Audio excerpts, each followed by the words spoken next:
بسم اللہ الرحمن الرحیم الحمد للہ رب العالمین الحمد للہ رب العالمین والصلاة والسلام علی اشرف الانبیاء وسادۃ الاتقیاء وسید المرسلین خاتم النبیین محمد وعلی آلہ واہل بیتہ وصحبہ اجمعین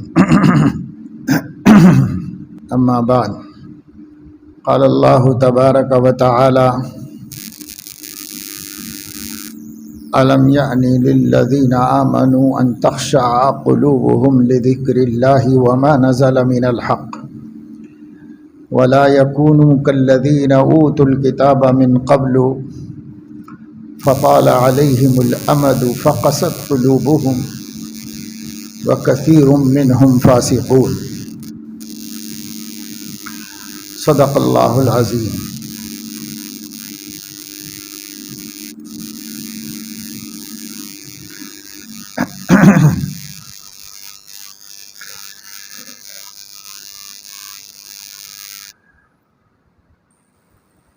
اس دنیا میں انسان ایسے ماحول میں بھیجا گیا ہے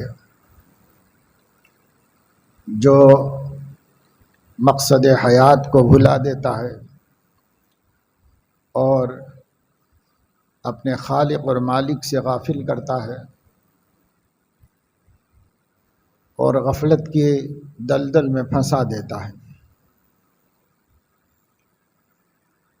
ماحول ایسا بھی بنایا جا سکتا تھا جس میں آدمی تھوڑی دیر کے لیے بھی اللہ تعالی کو فراموش نہ کر سکتا، ماحول خود اس کو اللہ تعالی کی طرف متوجہ کر دیتا، لیکن ایسا نہیں بنایا گیا ماحول، بلکہ ایسا بنایا گیا جس میں غفلت کا پہلو زیادہ ہے۔ انسان کو فطری طور پر چیزوں سے جوڑا گیا، اس کا ضرورت مند اور محتاج بنایا گیا، اور وہ چیزیں اس کے اطراف میں رکھ دی گئیں، اس کے دل میں چاہتیں رکھی گئیں اور چاہتوں کو پورا کرنے کے سامان فراہم کر دیے گئے۔ یہ چاہتیں بعض جواز کی حد میں ہیں اور بعض جواز کے حد سے باہر ہیں۔ چاہت انسان کے دل میں نہ ہوتی تو بھی انسان یکسو ہوتا، چاہتیں اسے اللہ کے غیر کی طرف متوجہ کر دیتی۔ یہ سب چیزیں فطری طور پر انسان میں بنا دی گئی ہیں، اور انسان میں غیر اللہ کی رغبت اور غیر اللہ کی طرف جھکاؤ بھی رکھ دیا گیا ہے، اور اس کے بعد اللہ تعالی کی طرف جھکنے کا حکم دیا گیا ہے۔ اگر اللہ ایسا ماحول نہ بناتا اور آدمی فطری طور پر ہی غیر اللہ کو چھوڑ دیتا، اسے اس کے دل میں کوئی چاہت اور خواہش بھی نہ ہوتی، بس اسے ہمیشہ اللہ ہی یاد آتا رہتا، تو ایسا بھی کر سکتے تھے اللہ تعالیٰ، لیکن اللہ نے ایسا نہیں کیا۔ کیوں نہیں کیا؟ یہی اس کی حکمت و مشیت ہے کہ اس کے بغیر بندے کی آزمائش کیسے ہو۔ اس لیے کہنے والے نے اچھی بات کہی ہے کہ آدمی کو پہلے تو مجبور ایک حد تک کر دیا گیا ہے، اور اس کے بعد کچھ قدرت دے دی گئی ہے، اور پھر اسے حکم دیا گیا ہے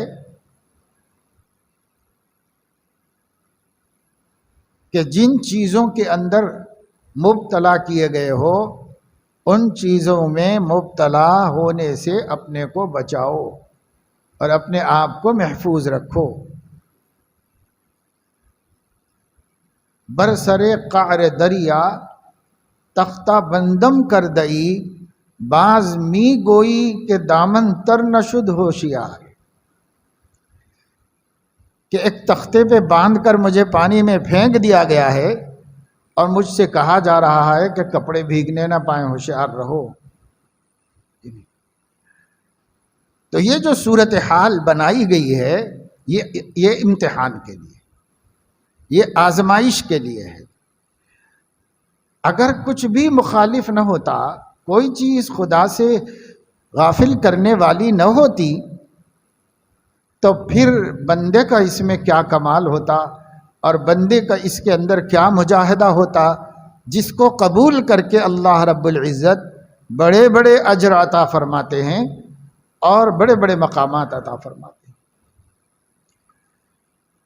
تو چونکہ دنیا کا ماحول بنایا ہی گیا ہے غفلت میں ڈالنے والا،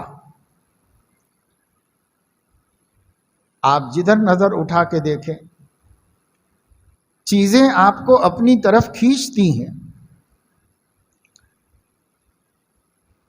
اور جب آپ اس کی طرف کھینچتے ہیں تو اللہ کی طرف سے ہٹتے ہیں، کیونکہ ایک دل ہے سینے میں، اس دل کو اگر آپ ادھر ہٹائیں گے تو ادھر ہٹے گا، ادھر ہٹائیں گے تو ادھر سے دور ہوگا، ادھر ہٹے گا تو ادھر سے دور ہوگا۔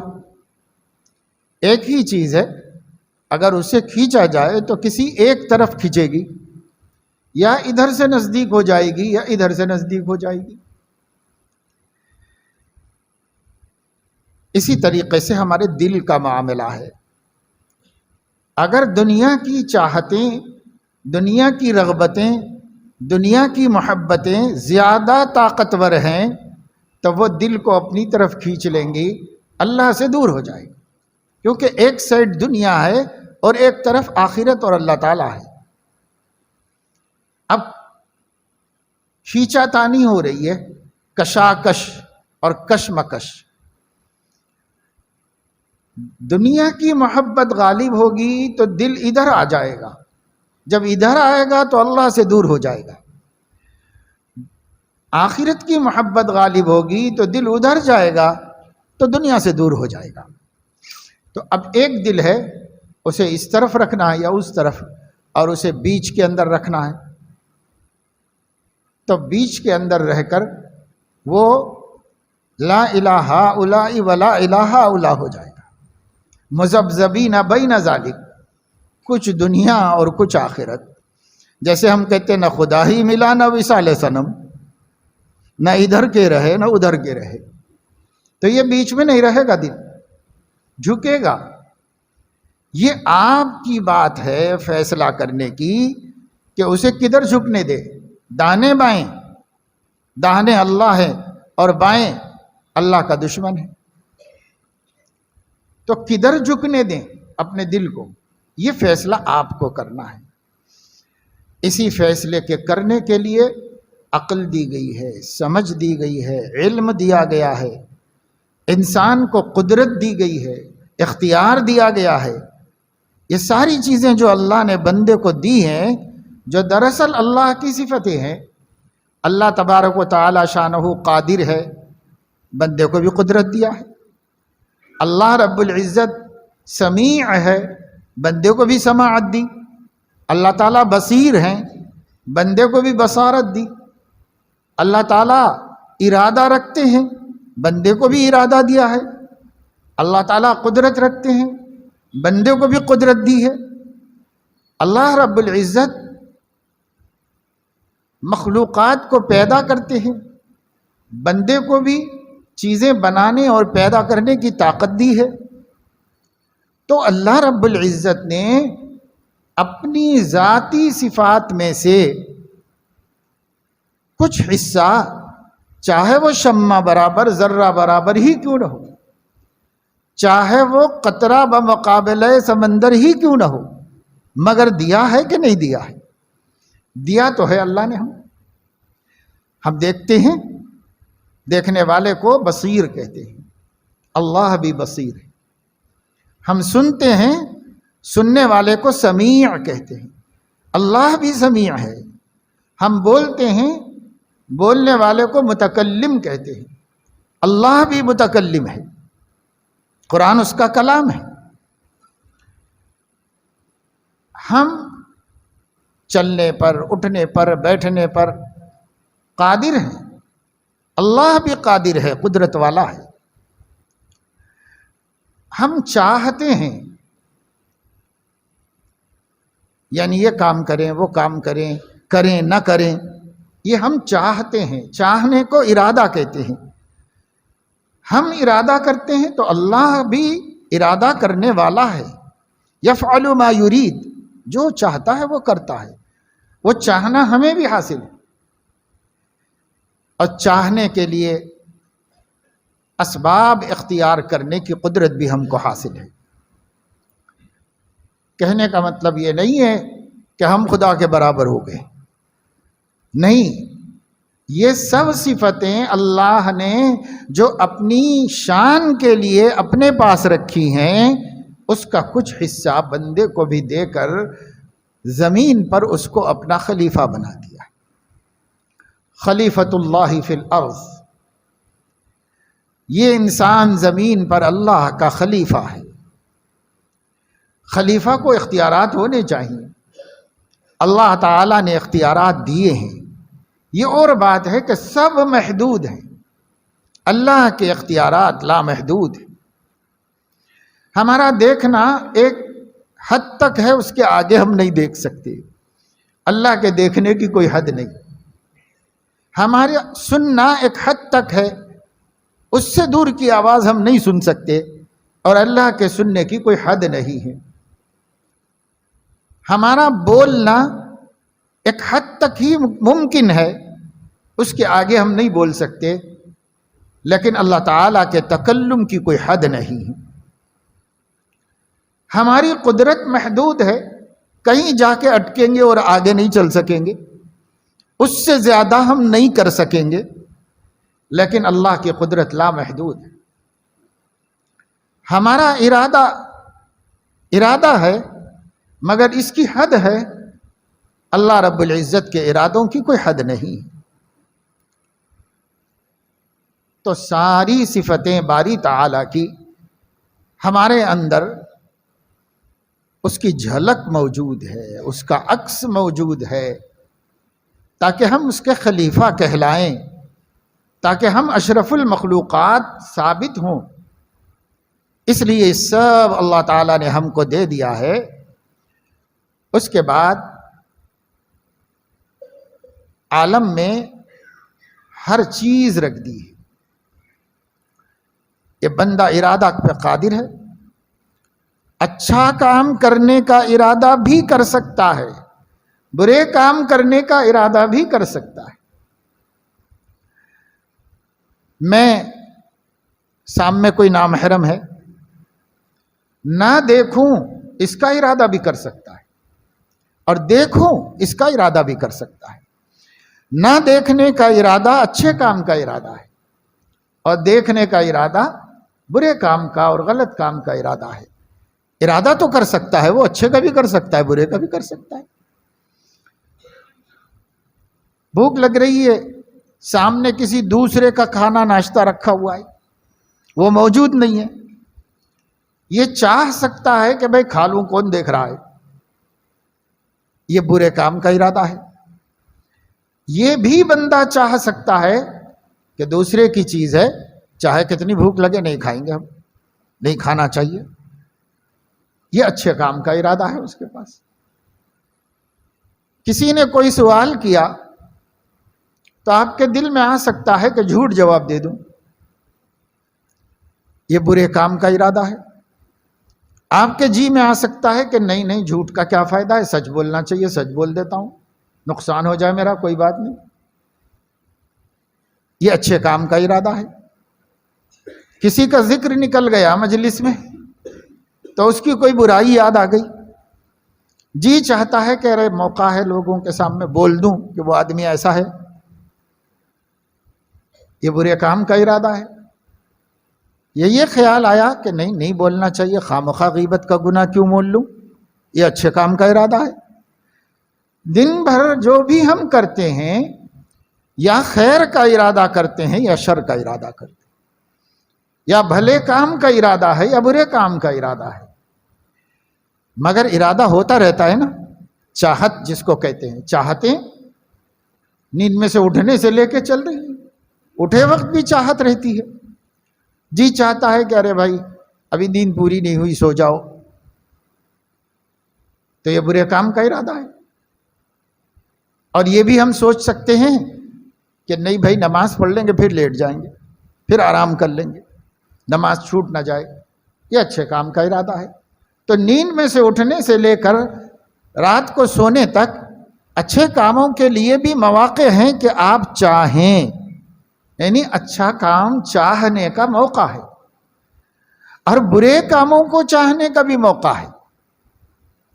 تب پہلے چاہت ہے، دل میں کوئی بات آ گئی، پسند آ گئی دل کو، اس سے صرف نظر کہ اچھی ہے یا بری وہ بات کی بات ہے، لیکن پہلے ایک چیز پسند آ گئی دل کو،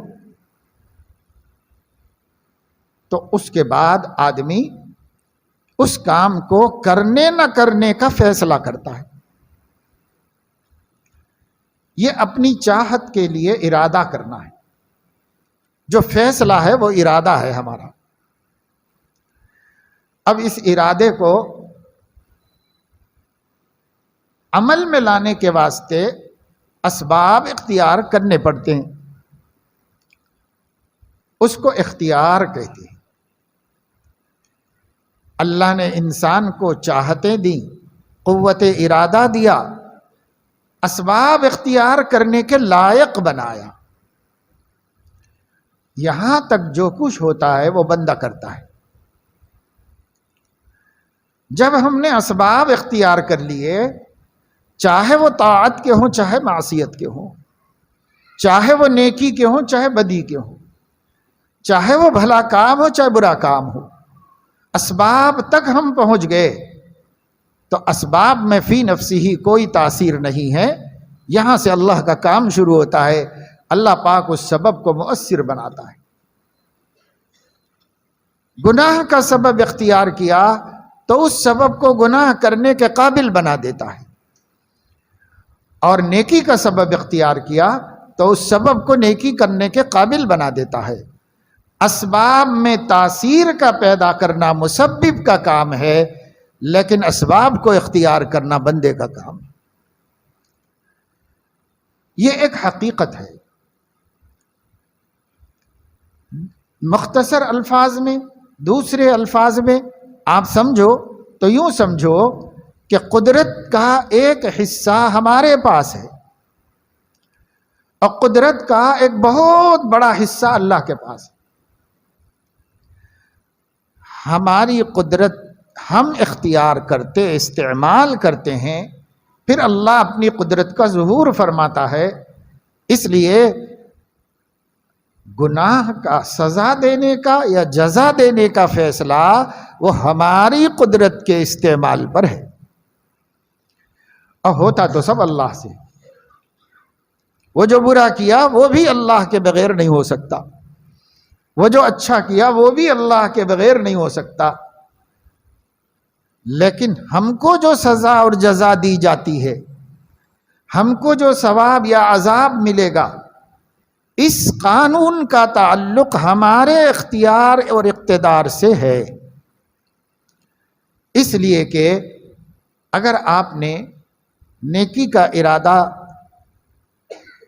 نہیں کیا، برائی کا ارادہ کیا،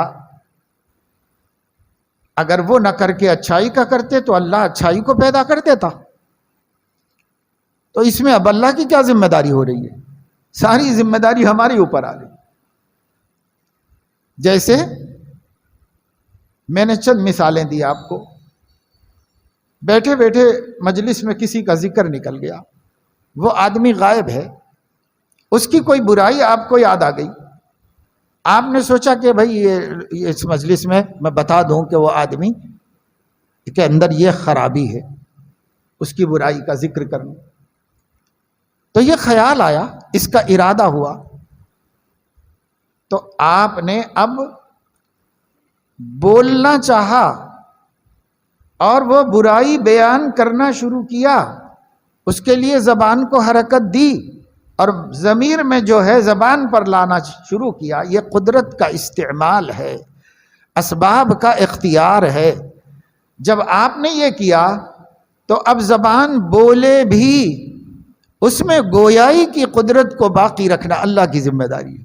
اگر وہ نہ رکھے تو آپ نہیں بول پائیں گے، اگر وہ رکھے تو آپ بول دیں گے. تو اب جو بولے ہیں، زبان میں بولنے کی طاقت اللہ نے ڈالی ہے، لیکن آپ کے ارادے کے بعد ڈالی ہے. اس لیے آپ ذمہ دار ہیں اپنے ارادے کے. اب غیبت ہو گئی تو دو چیزیں ہیں. کس نے کی غیبت؟ غیبت کو کس نے پیدا کیا؟ ابھی نہیں تھی یہ چیز، اب پیدا ہوئی ہے، وجود میں آ گئی ہے. یہ غیبت، یہ گناہ وجود میں آیا ہے. کس نے وجود میں لایا؟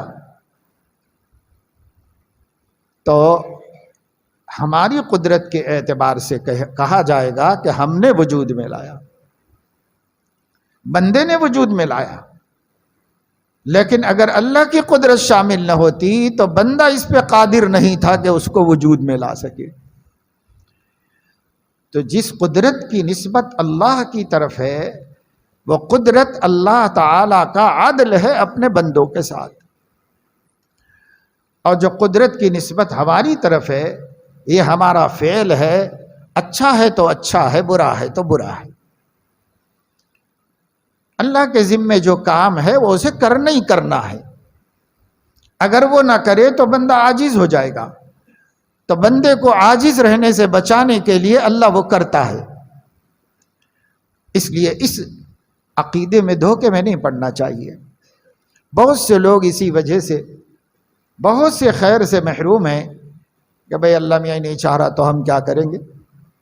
جیسے سورہ یاسین میں ہے کہ جب مشرکین سے کہا جاتا کہ بھائی محتاجوں کو کھلاؤ، ان کے اوپر خرچ کرو، تو اس کے جواب میں وہ لوگ کہتے کہ جس کو اللہ نہیں کھلانا چاہ رہا اسے ہم کیا کھلائیں. جس کو اللہ نہیں کھلانا چاہ رہا اس کو ہم کیوں کھلائیں؟ اللہ ہی نہیں کھلانا چاہ رہا. من لو یشاء اللہ اطعمہ، اللہ چاہتے تو کھلا سکتے تھے، لیکن اللہ نے چاہا ہی نہیں کھلانا، تو ہم کیوں کھلائیں؟ ہم کیسے کھلائیں؟ اللہ چاہے تو کھلا سکتے. تو اللہ کے چاہنے سے ہونے کا یقین پورے طور پر ہمارے سامنے نہیں آیا. یہ بات مسلمانوں میں الحمدللہ علماء کی زبان سے اور دعوت و تبلیغ کے دعات کی زبان سے گزشتہ 100 برس میں اتنی دفعہ کہی گئی ہے کہ بندے کے چاہنے سے کچھ نہیں ہوتا، اللہ کے چاہنے سے ہوتا ہے. اور اللہ کے چاہنے سے ہونے کا یقین بناؤ، اللہ کے چاہنے سے ہونے کا یقین بناؤ.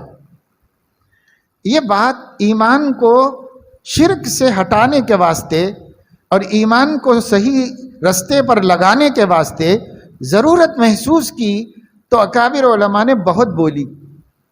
پھر اس کو اتنا پھیلایا گیا کہ ہر عامی آدمی کے سامنے بھی بار بار یہ بات آئی.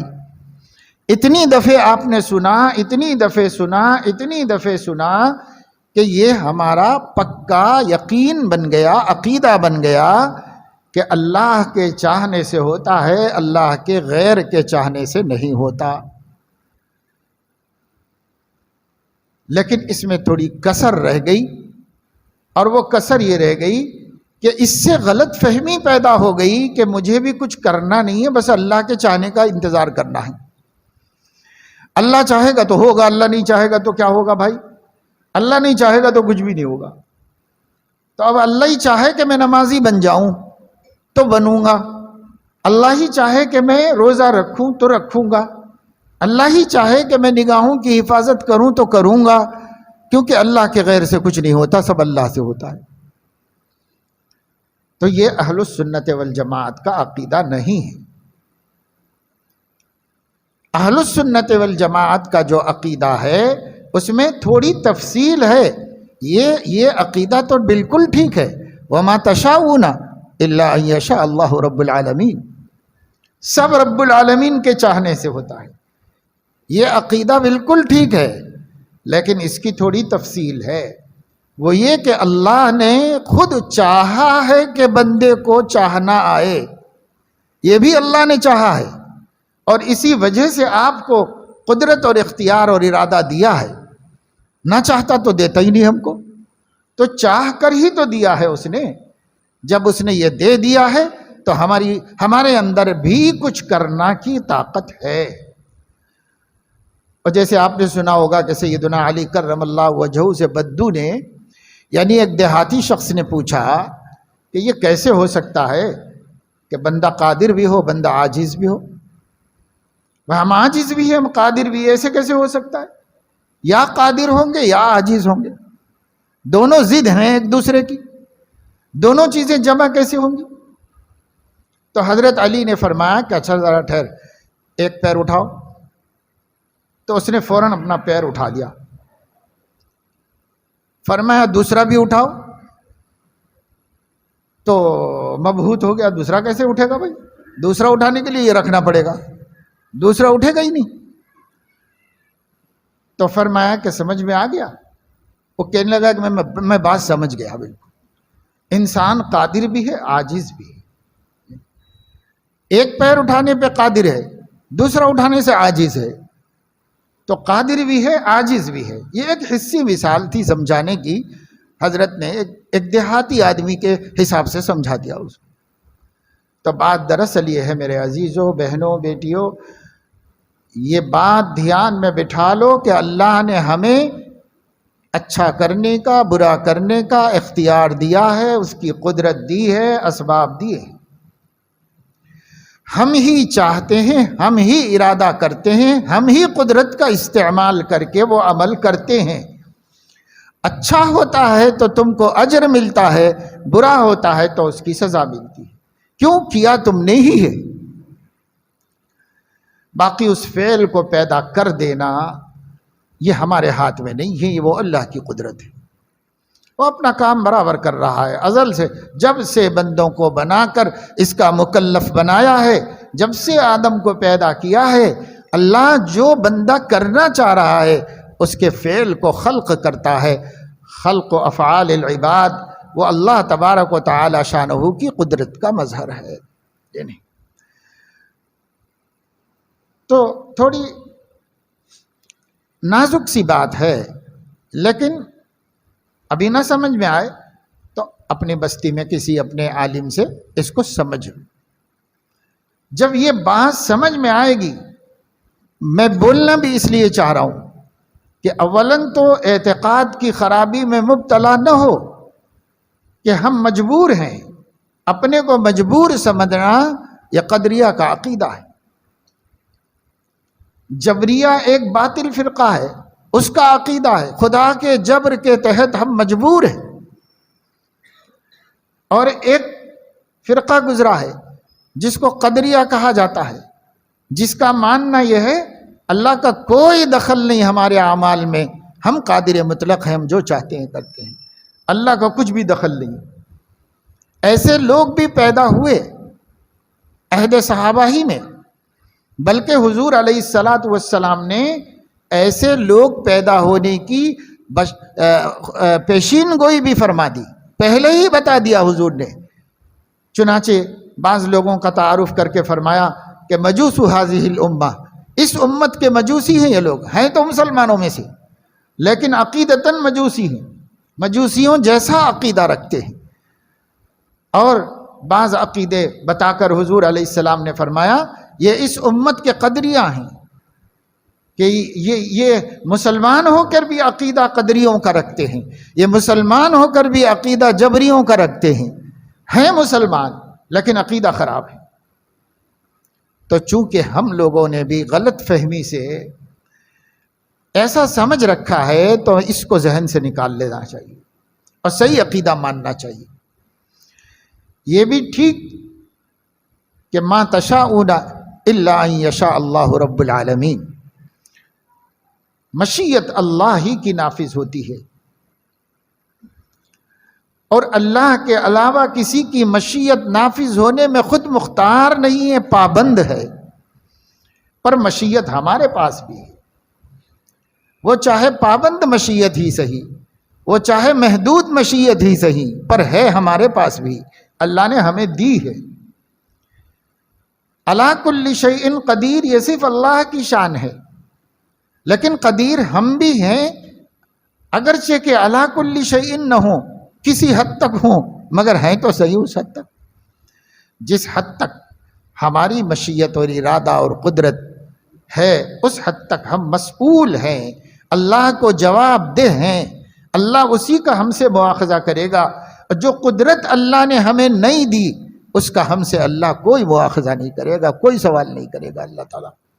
تو جتنی بحث شریعت کی آ رہی ہے وہ ہماری قدرت تک آ کے دائر ہو رہی ہے، تمہاری قدرت میں جو ہے وہ کرو، تمہاری قدرت میں جو ہے وہی دین بنایا گیا ہے، تمہاری قدرت میں جو ہے جس کا تم ارادہ کر سکتے ہو اسی کا تم کو مکلف بنایا گیا ہے، ہم اسی کے پابند ہیں۔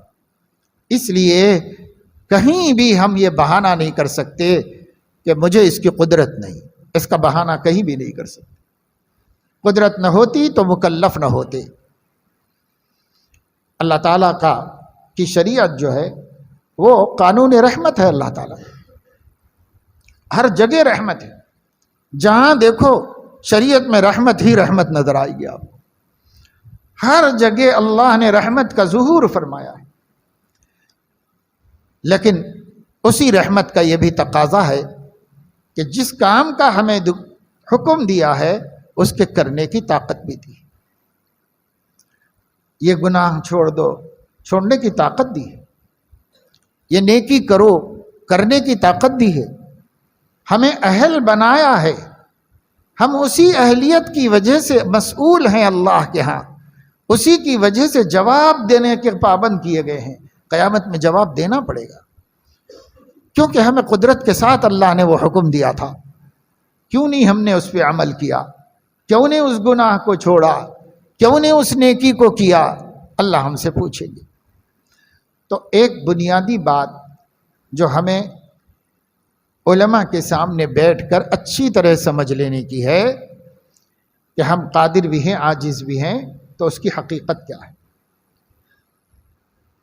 اور یہ جو صفتیں اللہ پاک نے ہمیں دی ہیں، ان صفتوں کے استعمال میں ہم کس حد تک خود مختار ہیں، اس کو سمجھ لینا چاہیے۔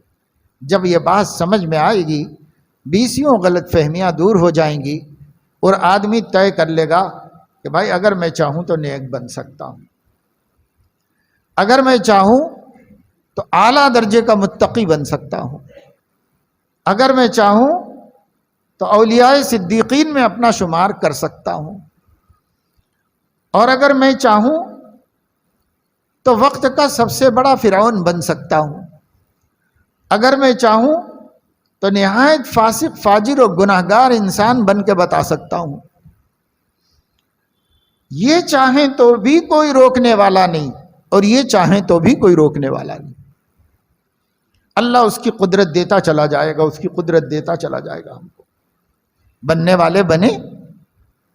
فرعون کا ایک اچھا فطرت کے مطابق مسلمان نہیں تھا، کل مولود یولد علی الفطرہ، یا کل مولود میں فرعون نہیں تھا، اس میں شداد، حامان، ابو جہل، ابو لہب، ہٹلر، مسولینی، حجاج، اور آج جیسے بڑے بڑے ڈکٹیٹر جو انسانیت پر ناحق مظالم کرتے جا رہے ہیں، کر رہے ہیں۔ اسرائیل، اس کا وزیر اعظم، کیا یہ وقت کا فرعون نہیں ہے؟ یہ سب لوگ برا بننے کا ارادہ کر کے برا بنے ہیں، ان کو کوئی زبردستی کھینچ کے برا نہیں بنایا، کسی نے زبردستی ان کو برا نہیں بنایا ہے، اللہ نے بھی زبردستی ان کو فرعون، حامان، شداد، نمرود جیسی صفت والا نہیں بنایا ہے، انہوں نے خود چاہ کر اپنے کو ایسا بنایا ہے۔ تو آپ چاہیں تو ولی کامل بن سکتے ہیں، آپ چاہیں تو شیطان مطلق بن سکتے ہیں، آپ کو چاہنے کی طاقت اللہ نے دی ہے، اور اس چاہنے کے بعد اس چاہت کو پورا کرنے کے لیے اسباب اختیار کرنے اور اس اسباب کے اختیار کرنے کی قدرت و طاقت اللہ نے آپ کو دی ہے۔ یہ سب دے کر اللہ ہم سے مواخذہ فرماتا ہے۔ اس لیے بھائی اس بات کو سمجھ لو تو میں سمجھتا ہوں اگر جتنے لوگ یہاں بیٹھے ہیں مرد و خواتین یہ اتنی بات سمجھ گئے ہوں گے تو اب وہ اللہ تعالیٰ پر ہر بات کو ڈھکیل دینا چھوڑ دیں گے اور اپنے کو جو حکم ملا ہے وہ پورا کرنا شروع کر دیں گے۔ حکم ملا ہے تو ہی طے کر لو کہ نماز پڑھنے کا حکم ملا ہے 5 وقت پابندی سے روزانہ، میں اس کی قدرت دے کر یہ حکم دیا گیا ہوں، اگر نہیں کروں گا تو اللہ کی دی ہوئی قدرت کا استعمال نہیں کرنے کا مجرم ہو جاؤں گا، پوچھا جائے گا، سزا ملے گی۔ آدمی طے کر لے گا اور اس کی کبھی نماز نہیں چھوٹے گی، وہ اس پہ عمل کرنا شروع کر دے گا، کیونکہ اس کو پتہ چل گیا کہ یہ بھائی میرے ہاتھ کا کام ہے، اب میں پابند ہوں اس کا۔ اللہ پوچھے گا اب میں کر سکتا ہوں، نہیں کرتا ہوں تو نہیں کرنے کا قصوروار میں ہوں، کوئی مجبور نہیں کیا کہ میں نماز چھوڑ دوں، کسی نے بھی مجبور نہیں کیا۔ اللہ کے بندے پوری زندگی میں ایک دفعہ بھی نہیں چھوڑے۔ ایسی عورتیں موجود ہیں آج بھی، ایسے مرد موجود ہیں کہ وہ پورے اطمینان کے ساتھ یہ بات کہہ سکتے ہیں میرے ذمے میں کوئی نماز باقی نہیں، میرے ذمے میں کوئی روزہ باقی نہیں، میرے ذمے میں کسی کا حق باقی نہیں۔ امام بخاری کے والد محدث اسماعیل رحمہ اللہ نے اپنے ایک دوست کے سامنے فرمایا اخیر وقت میں جو کچھ میں نے کاروبار کیا ہے، جو کچھ میں نے اکل حلال کیا ہے، کسب حلال کیا ہے، اس کی اتنی بڑی مقدار 70,000 درہم یا 30,000 درہم، ایک بڑی مقدار وہ میں نے وراثت میں چھوڑی ہے، اس میں 1 درہم بھی حرام تو حرام شبہ والا بھی نہیں ہے، شبہ والا بھی نہیں ہے اس کے اندر۔ تو دیکھو پوری زندگی کی کمائی کے بارے میں ایک بولنے والا وثوق سے بتا سکتا ہے کہ شک بھی نہیں ہے کہ کسی جگہ میں نے کچھ دلمل کر کے مال کمایا ہو، ہر جگہ 100% حلال کے یقین پر مال کمایا ہے، اطمینان کر کے مال کمایا ہے۔ پوری زندگی کی کمائی کے بارے میں ایک شخص بول سکتا ہے، اس کا مطلب سکتا ہے نا، اسی سکنے کو استطاعت کہتے ہیں، یہ بندے کی استطاعت ہے، بندے کو دی اللہ نے استطاعت۔ یہ استطاعت قبل الفعل ہر ایک کو حاصل ہے، ہر ایک کو حاصل ہے۔ جب وہ اس استطاعت کا استعمال کرتا ہے تو فعل ہوتے وقت میں اس فعل کے پیدا ہونے کی طاقت ہمارے پاس نہیں ہے تو اللہ کرتا ہے۔ وہ استطاعت مع الفعل ہے، وہ اللہ تعالیٰ کی قدرت ہے۔ اللہ تعالیٰ اپنی قدرت اچھے فعل کے پیدا کرنے کو آپ چاہیں تو اس کے پیدا ہونے میں شامل کرتا ہے، اور اگر برے فعل کو آپ پیدا کرنا چاہتے ہیں تو چونکہ ہم نہیں کر سکتے تو اللہ کرتا ہے، مگر چاہنا تو ہمارا ہی ہوا، اختیار تو ہمارا ہی ہوا۔ اس لیے افعال ادب اور احترام کی وجہ سے خوبیوں کو اللہ کی طرف منسوب کر دیا جاتا ہے اور خامیوں کو اپنی طرف منسوب کر دیا جاتا ہے۔ یہ بولنے کا ادب ہے، یہ بولنے کا ادب ہے کہ ہم یوں کہیں کہ اللہ کی توفیق سے نماز پڑھ لیا بھائی مغرب کی، اللہ نے اوابین کی توفیق دے دی۔ نہیں پڑھا، ایک بیٹھا ہوا تھا تو ارے بھائی بدقسمتی سے میں دوسرے لوگ پڑھ لیے، میں نہیں پڑھا۔ وہ کہتا ہے نا، تو یہ اس لیے کہ بری بات کو اپنی طرف منسوب کر لیتے ہیں، اچھی بات کو ادب کی وجہ سے اللہ کی طرف منسوب کرتے ہیں۔ یہ گفتگو کا ادب ہے، مگر قدرت کا وہی معیار ہے جو میں نے آپ کو بتا دیا۔ یہ نہیں پڑھنے والا اپنے ارادے سے نہیں پڑھا ہے، وہ پڑھنے والا اپنے ارادے سے پڑھا ہے۔ اس ارادے کو اللہ نے تقویت دی، اس ارادے کو بھی اللہ ہی نے تقویت دی، اس لیے اس کے بیٹھے رہنے کا فعل بھی اللہ کے پیدا کرنے سے وجود میں آیا، اور اس کے پڑھتے رہنے کا فعل بھی اللہ کے پیدا کرنے سے وجود میں آیا۔ لیکن اللہ نے وہ کیوں پیدا کیا؟ اس کے ارادے پہ پیدا کیا۔ وہ کیوں پیدا کیا؟ اس کے ارادے پہ پیدا کیا۔ تو ہر فعل کے ذمہ دار ہم ہو گئے کہ نہیں؟ ہر فعل کے ہم ہی ذمہ دار ہیں۔ اس لیے میرے عزیزوں، دوستوں، نوجوانوں، بہنوں، بیٹیوں، یہ طے کر لو کہ اچھا بننا اللہ نے ہمارے ہاتھ میں دیا ہے، برا بننا بھی اللہ نے ہمارے ہاتھ میں دیا ہے۔ اب کبھی ایسی غلطی مت کرو، کیا کریں اللہ میاں ہی نہیں چاہ رہا، ایسی غلطی مت کرو۔ اللہ تو چاہ رہا ہے کہ سارے بندے ولی اللہ بن جائے۔ اللہ تو چاہ رہا ہے، کیا جنت کم پڑ جائے گی؟ اگر سارے کے سارے جنتی ہو جائیں تو کیا کم پڑے گی اللہ کے ہاں؟ جنت کم نہیں پڑے گی۔ یا یہ کہ اللہ رب العزت کو جہنم بھرنے کے لیے کفار کم پڑ جائیں گے؟ نہیں، سارے انسان نیک بن جائیں جنتی تو اللہ جہنم بھرنے کو ایک مخلوق پیدا کر لے گا، اس سے بھر لے گا اللہ رب العزت۔ اس کو کیا مشکل ہے؟ اس کے لیے کچھ بھی مشکل نہیں۔ حدیث میں آتا ہے کہ جہنم کا پیٹ نہیں بھرے گا، اور جہنم سارے جہنمیوں کے آ جانے کے باوجود اپنے خالی خالی ہونے کا شکوہ کرے گی، تو حق تعالی شانہ اپنا بایاں قدم اس پر رکھ دیں گے تو بھر جائے گی۔ تو بھرنے کو اللہ کو کیا پریشانی ہے بھائی؟ اب یہ داہنا قدم بایاں قدم میں کوئی تصور نہیں کرنا چاہیے ذہن میں۔ اگر آپ کوئی تصور کریں گے وہ تصور شرک ہوگا، اللہ اس سے بری ہوگا، یہ نہیں۔ مگر یہ کہ بات ماننی پڑے گی کہ قدم بایاں رکھ دیں گے اللہ تعالیٰ اور بھر جائے گی، یہ ماننا پڑے گا، اس پہ ایمان لانا پڑے گا۔ تو بہرحال اس تمہیدی پوری گفتگو کا حاصل یہ ہے کہ ہمیں اللہ نے قدرت دی ہے کہ ہم نیک بنیں، اور ہم سے مانگا ہے اعلیٰ درجے کے نیک بنو، اعلیٰ درجے کے نیک بنو۔ تم کتنے اچھے بن سکتے ہو، میں نے جتنی کیپیسٹی رکھی ہے بن کے بتا دو، ڈنڈی مت مارو، کمی مت کرو، بن کے بتا دو مجھے۔ اور جتنا تم بننا چاہو گے بننے کو میں ممکن بناتے چلا جاؤں گا، تمہاری چاہت پر میں ممکن بناتا چلا جاؤں گا۔ تم جتنا چاہو گے اور اسباب اختیار کرو گے، دو ہمارے ذمے ہیں، چاہنا اور اسباب اختیار کرنا۔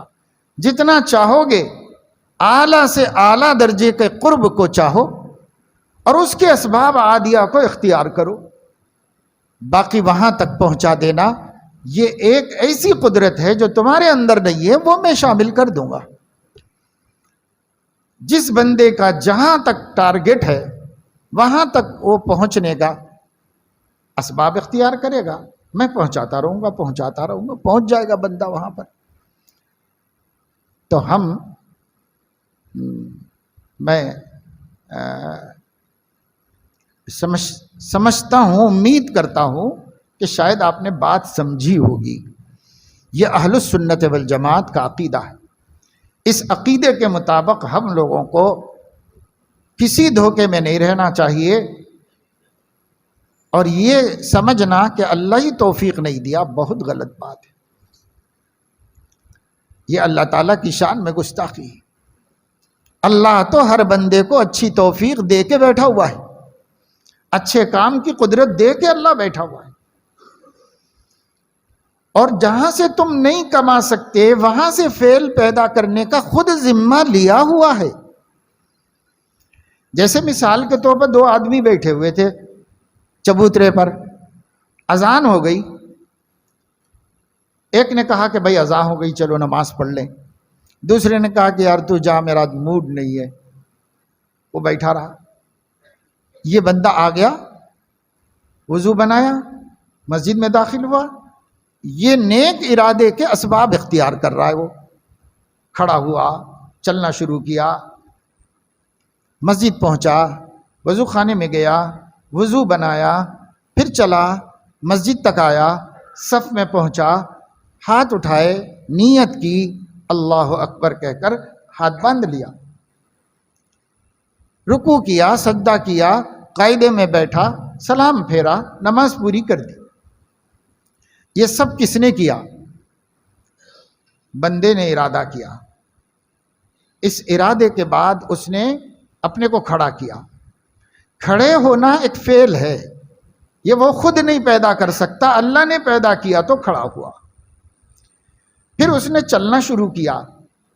چلنا، مشی، یہ ایک فعل ہے، بندہ خود نہیں پیدا کر سکتا، اللہ نے پیدا کیا تو چلا۔ پھر وہ وضو خانے میں گیا، بیٹھنا، ہاتھ دھونا، نل کھولنا، پانی لینا، یہ افعال ہیں، یہ افعال بندہ نہیں پیدا کر سکتا، اللہ نے پیدا کیا تو اس نے وضو بنایا۔ اسی طرح آگے آپ سوچتے چلے جائیے، تب آپ کو سمجھ میں آئے گا کہ افعال تو اللہ ہی پیدا کرتا ہے، لیکن ان افعال کے پیدا ہونے کے پیچھے کیا ہے؟ آپ کا چاہنا ہے، آپ کا ارادہ ہے، آپ کا اسباب کو حاصل کرنے کی کوشش و فکر ہے، یہ قدرت کا استعمال، یہ سب اللہ نے، آپ کر رہے ہیں، جہاں آپ اٹکے وہاں سے اللہ کر رہا ہے۔ بس اتنی بات سمجھ میں آنے کی ضرورت ہے۔ اتنی بات سمجھ میں آئے تو پھر اپنے اچھے بننے کی ذمہ داری بھی اپنے سر پہ آئے گی، اپنے برے بننے کی ذمہ داری بھی اپنے سر پہ آئے گی۔ اچھے بننے کے اجر کے ہم مستحق ہوں گے اور برے بننے کی سزا کے ہم حقدار ہوں گے۔ اب جب زبان سے بولیں گے تو احترام کی وجہ سے اچھائیوں کو خدا کی طرف منسوب کر دیں گے اور برائیوں کو اپنی طرف منسوب کر لیں گے، لیکن تفصیل اس کی وہی ہوگی جو میں نے بتائی آپ کو۔ اب اللہ تعالیٰ آپ سے پوچھ رہا ہے، أَلَمْ يَأْنِ لِلَّذِينَ آمَنُوا أَن تَخْشَعَ قُلُوبُهُمْ لِذِكْرِ اللَّهِ وَمَا نَزَلَ مِنَ الْحَقِّ، کیا ایمان والوں کے لیے ابھی یہ وقت نہیں آیا ہے؟ آن کہتے ہیں وقت کو۔ الم یعنی ابھی وقت نہیں آیا، للذین آمنوا ایمان والوں کے واسطے۔ اب یہاں دنیا بھر کے کفار و مشرکین کی بات نہیں ہو رہی، آپ کی میری بات ہو رہی ہے، جو یہاں بیٹھے ہوئے سن رہے ان کی بات ہو رہی ہے۔ للذین آمنوا، اہل ایمان کے لیے، مسلمانوں کے لیے ابھی وقت نہیں آیا۔ سوال ہے، آ پہلے آ ہے، لم سے پہلے آ ہے، یہ آ سوال ہے، حل کے معنی میں کیا؟ لم یعنی نہیں آیا، لم یعنی کیا ابھی وقت نہیں آیا، للذین آمنوا ایمان والوں کے واسطے، ان تخشع قلوبہم لذکر اللہ وما نزل من الحق، کہ ان کے دل جھک جائیں، نرم پڑ جائیں اللہ کی بندگی کے واسطے، اور جو کچھ اللہ نے حق نازل فرمایا ہے اس نازل پر عمل کرنے کے واسطے، اللہ کے منزل پر عمل کرنے کے واسطے۔ وما نزل من الحق، ما نزل جو نازل کیا اللہ نے، من الحق حق ہی نازل کیا اللہ نے، جو بھی نازل کیا سب حق ہے، اللہ نے جو کچھ نازل کیا وہاں من تبعیض کا نہیں ہے یہ کہ کچھ حق ہوگا وہ حق اور جو حق نہیں ہوگا وہ نہیں۔ وما نزل من الحق، جو حق اللہ نے نازل کیا ہے سب حق ہی نازل کیا اللہ نے۔ تو دو باتوں کا وقت نہیں آیا، کیا آیا؟ پوچھ رہے ہیں اللہ تعالیٰ، سوال ہے، پوچھ رہے ہیں اللہ تعالیٰ بندوں سے، کیا وقت نہیں آیا؟ کاہے کا؟ دو کام کرنے کا، ان تخشع قلوبہم لذکر اللہ وما نزل من الحق، تمہارے قلوب جھک جائیں، فرما بردار بن جائیں، مطیع ہو جائیں قرآن کریم کے اور جو کچھ نبی پر اللہ نے حق اتارا ہے اس کے، یعنی کتاب و سنت۔ ذکر اللہ، ذکر عام طور سے قرآن مجید میں قرآن کو ہی کہا گیا ہے، انا نحن نزلنا الذکر انزلنا الیکم کتابا فیہ ذکرکم. عام طور سے قرآن میں ذکر قرآن کو کہا گیا ہے. ان تخشع قلوبہم لذکر اللہ وما نزل من الحق. اللہ کے ذکر اور جو کچھ اللہ نے حق اتارا ہے، کتاب و سنت کے سامنے جھکنے کا وقت آیا کہ اب بھی نہیں آیا. اتنے حالات بدل گئے، اتنی مشکلات میں قوم پھنس گئی، ملک کا ایک ایک شعبہ بدل گیا، ایک ایک حالت بدل گئی، کیفیات بدل گئے، لوگوں کے سلوک بدل گئے، حکمرانوں کی سوچ بدل گئی، حکمرانی کے انداز بدل گئے، عدالتیں بدل گئیں اور محکمات بدل گئے، لوگ بدل گئے، لوگوں کی نظریں بدل گئیں، لوگوں کی فکریں بدل گئیں، سب کچھ ہو گیا جو سوچا بھی نہیں تھا کبھی.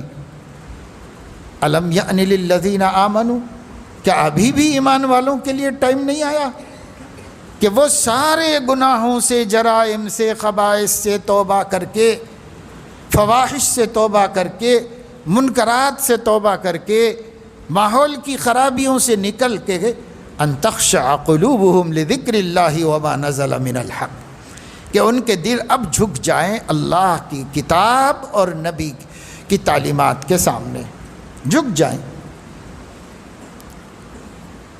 ارے مصیبت کی کوئی تو گھڑی ہوگی جب آدمی مصیبت آہ کرے گا، جب کوئی تو وقت ہوگا جب اس کی برداشت ختم ہوگی اور وہ مددگار کو پکارے گا، مدد کرنے والے کو پکارے گا.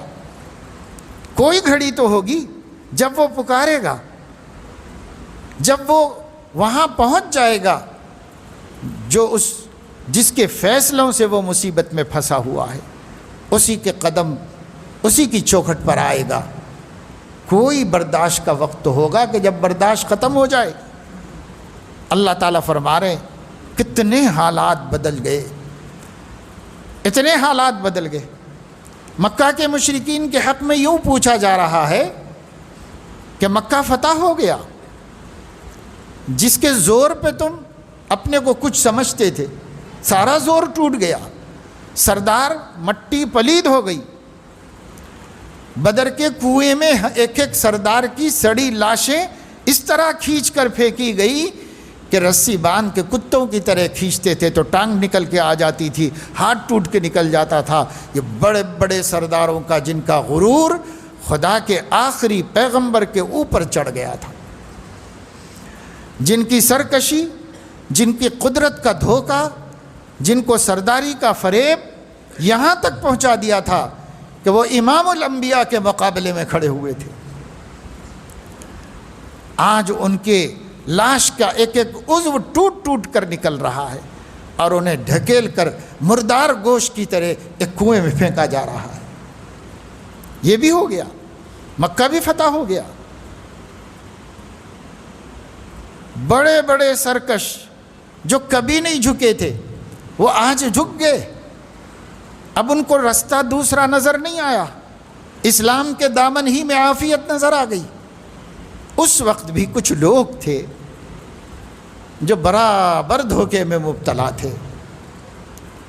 اللہ پاک ان پر رحم کھا رہا ہے، ان سے پوچھ رہا ہے اب بھی نہیں آیا وقت، ابھی بھی نہیں آیا کہ بات سمجھ میں آ جائے.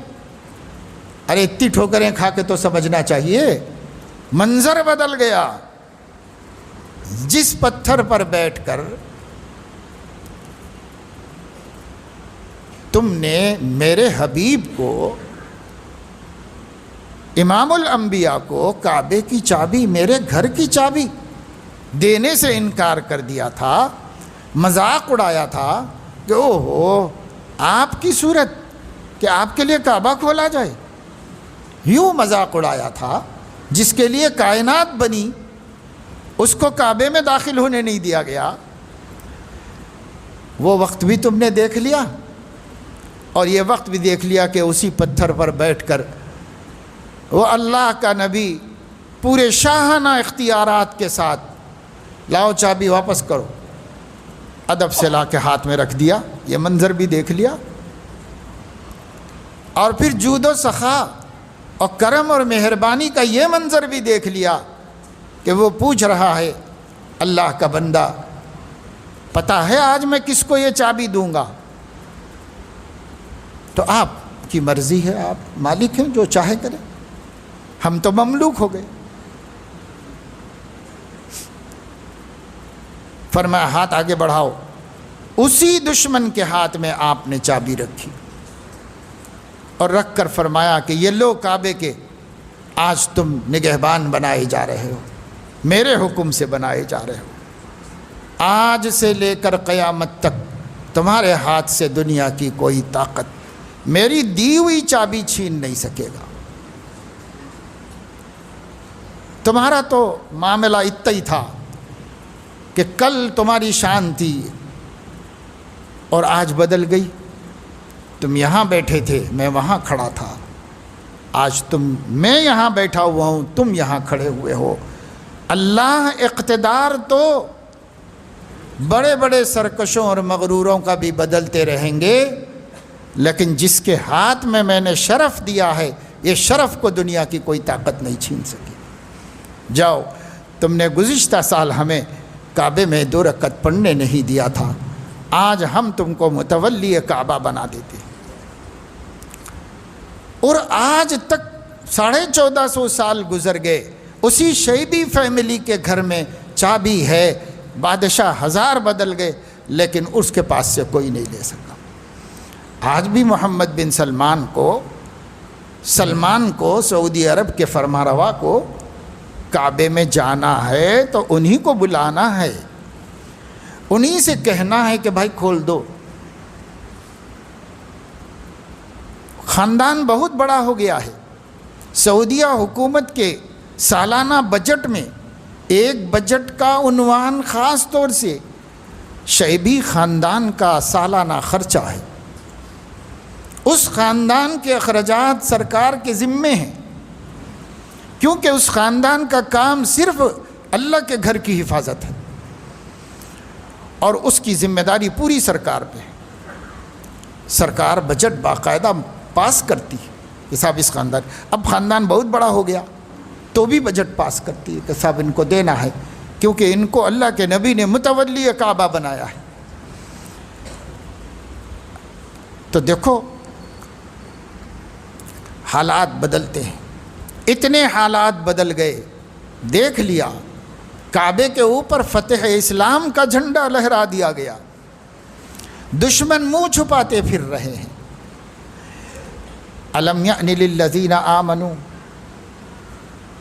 اللہ تبارک و تعالی شانہ فرما رہے ہیں کہ اہل ایمان کو، جو بے ایمان ہیں ان کو مومن بننے کا وقت آ گیا، اور جو مومن ہیں ان لوگوں کو فرما بردار بننے کا وقت آ گیا۔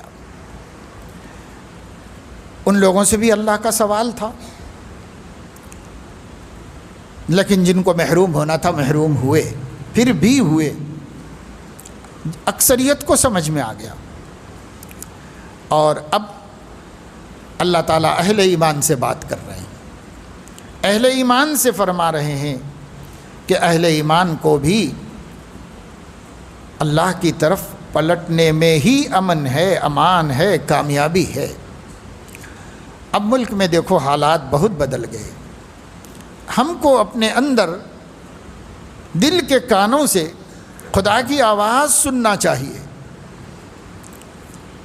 الم یعن للذین آمنوا ان تخشع قلوبهم لذکر اللہ وما نزل من الحق ولا یکونوا کالذین اوتوا الکتاب من قبل، ان لوگوں کی طرح نہ ہو جاؤ جن کو تم سے پہلے کتاب دی گئی تھی، یعنی تم سے پہلے عیسائیوں کو، ان سے پہلے یہودیوں کو کتاب دی تھی، یہ لوگ موجود تھے اس وقت دنیا میں جب قرآن اتر رہا تھا، یہودی بھی موجود تھے، عیسائی بھی موجود تھے۔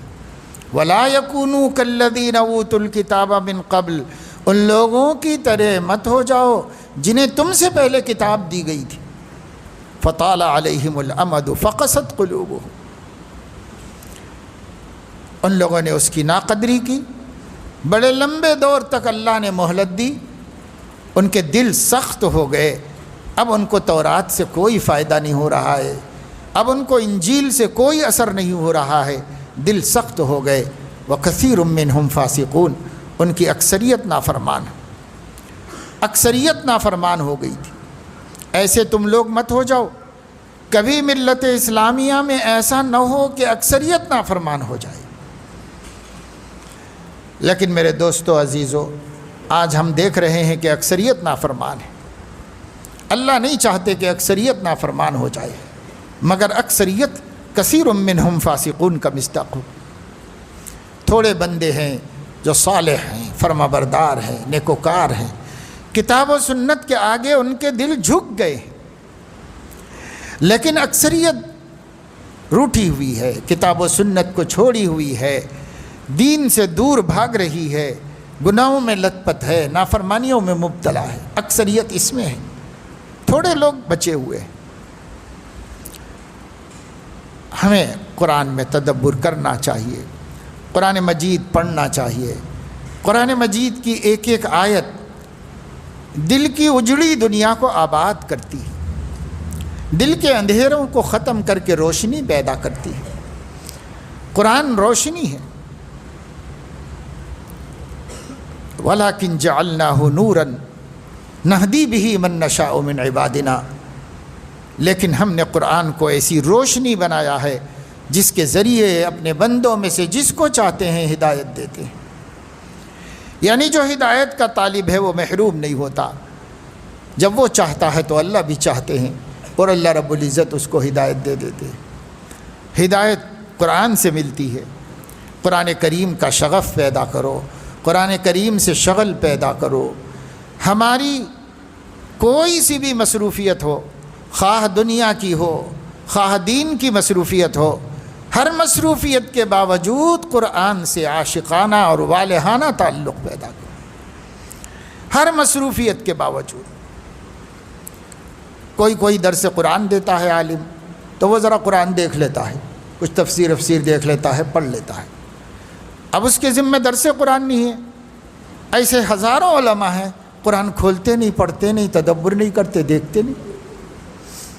کتنے علماء ہیں؟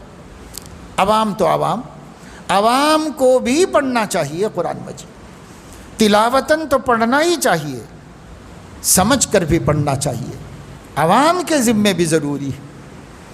لیکن علماء جنہیں اللہ نے یہ صلاحیت دی ہے کہ وہ اللہ کی کتاب کو خود سمجھ سکے، وہ بھی نہیں پڑھتے، نہ تلاوتاً قرآن پڑھتے ہیں اکثر، الا ماشاء اللہ۔ کچھ لوگ ہیں ان کا معمول پابندی سے قرآن پڑھنے کا ہے، لیکن ذوق نہیں ہے بہت سے لوگوں کو۔ بہت حفاظ، کتنے حافظ ہیں اس مجلس میں، کتنے حفاظ ہیں؟ ہر حافظ اپنے گریبان میں منہ ڈال کے دیکھے قرآن سے اس کا تعلق کتنا ہے۔ حافظ ہے، حالانکہ پورا قرآن سینے میں محفوظ کیا ہے، تعلق کتنا ہے قرآن سے؟ کچھ بھی تعلق نہیں ہے۔ جیسے غیر حافظ کو کوئی تعلق نہیں ہے، اس کو بھی کوئی تعلق نہیں قرآن کریم سے، کبھی پڑھنے کی توفیق نہیں ہوئی، مہینوں نکل جاتے ہیں قرآن مجید پڑھنے کی بھی۔ حافظ صاحب سنا رہے تھے، دل کا زنگ دور ہوتا ہے، اللہ تعالیٰ کی محبت میں ترقی ہوتی ہے، ہر حرف پر 10 نیکیاں ملتی۔ کیا ہمارے دلوں کا زنگ دور کرنے کے ہم محتاج نہیں ہیں؟ ہمارے دلوں پہ زنگ نہیں لگا ہوا ہے؟ ہر گناہ زنگ است بر مرآت دل، ہر گناہ دل کے آئینے پر زنگ ہے، زنگ لگا ہوا ہے۔ کلا بل ران علی قلوبہم ما کانوا یکسبون، جو گناہ انہوں نے کمائے ہیں ان گناہوں کی وجہ سے ان کے دلوں پر زنگ لگ گیا ہے۔ اللہ فرما رہے ہیں وہ ناسمجھ نہیں ہے، وہ کم عقل نہیں ہے، وہ بے وقوف نہیں ہے، پھر کیوں نہیں فائدہ ہو رہا؟ تو دلوں پہ زنگ لگ گیا ہے، اس لیے فائدہ نہیں ہو رہا، ورنہ بہت ذہین ہیں، بہت ذہین لوگ ہیں، بڑے بڑے قابل لوگ ہیں، انتہائی قابل لوگ ہیں، پھر بھی قرآن اثر نہیں کر رہا ہے. کیوں؟ بل ران علی قلوبہم، ان کے دلوں پہ زنگ لگ گیا ہے. زنگ کیسے لگا ہے؟ کیا وہ لوہا ہے؟ پانی مٹی سے زنگ لگ جائے؟ دل کو زنگ کیسے لگ گیا ہے؟ بما کانوا یکسبون، جو گناہ کمائے ہیں ان گناہوں سے زنگ لگ گیا ہے. ہر گناہ زنگیست برمرآت دل، دل کے آئینے پر ہر گناہ زنگ ہے. زنگ پہ زنگ چڑھ رہا، زنگ پہ زنگ چڑھ رہا ہے اور وہ کمزور ہوتا چلا جا رہا ہے. کتنا ہی مضبوط لوہا ہو، اگر اس پہ زنگ لگتا ہے آپ دیکھتے ہیں کہ اس پہ پپڑیاں نکلتے چلے جاتے ہیں. اب کچھ دم نہیں ہے اس میں، اتنا دم بھی نہیں ہے کہ اسے ویلڈنگ کیا جا سکے، ویلڈ کرنے کے قابل بھی نہیں رہا، اتنا کمزور ہو گیا، حالانکہ مضبوط لوہے کی سلاخ ہے. زنگ کھاتے کھاتے کھاتے کھاتے کسی قابل نہیں رہا. ہمارا دل کتنا مضبوط سہی، ہمارا دل امانت آسمانی کو اٹھانے کے قابل سہی، ہمارا دل تجلیات ربانی کو برداشت کرنے کے قابل سہی. کتنا ہی طاقتور کیوں نہ ہو یہ عضو ہمارے اندر، لیکن جب گناہوں کے زنگ سے زنگ آلود ہوتا رہتا ہے، ہو رہا کمزور کمزور کمزور کمزور ہوتا چلا جاتا. پھر اللہ کی تجلی تو بہت دور کی بات ہے، اللہ کے نیک بندے کے پاس بیٹھنے کی طاقت بھی نہیں ہوتی اس کو. جاتا ہے اور گھبرا کے چلا جاتا ہے، ملتا ہے اور ڈر کے نکل جاتا ہے. کیوں؟ اللہ کی تجلی تو بہت دور کی بات ہے، اللہ والے کی صحبت بھی میں نہیں رہ سکتا، کیونکہ دل زنگ کھا گیا ہے، ضعیف ہو گیا ہے، کمزور ہو گیا ہے. جیسے بعض دفعے جسمانی اعتبار سے جب جسم کمزور ہو جاتا ہے، دل کمزور ہو جاتا ہے، چھوٹی سی آواز پہ بھی دھڑکنے لگتا ہے اور گھبرانے لگتا ہے. نیند میں سے اٹھ جاتا ہے آدمی، ذرا سی آواز پر بجلی کی کڑک نہیں برداشت کر سکتا.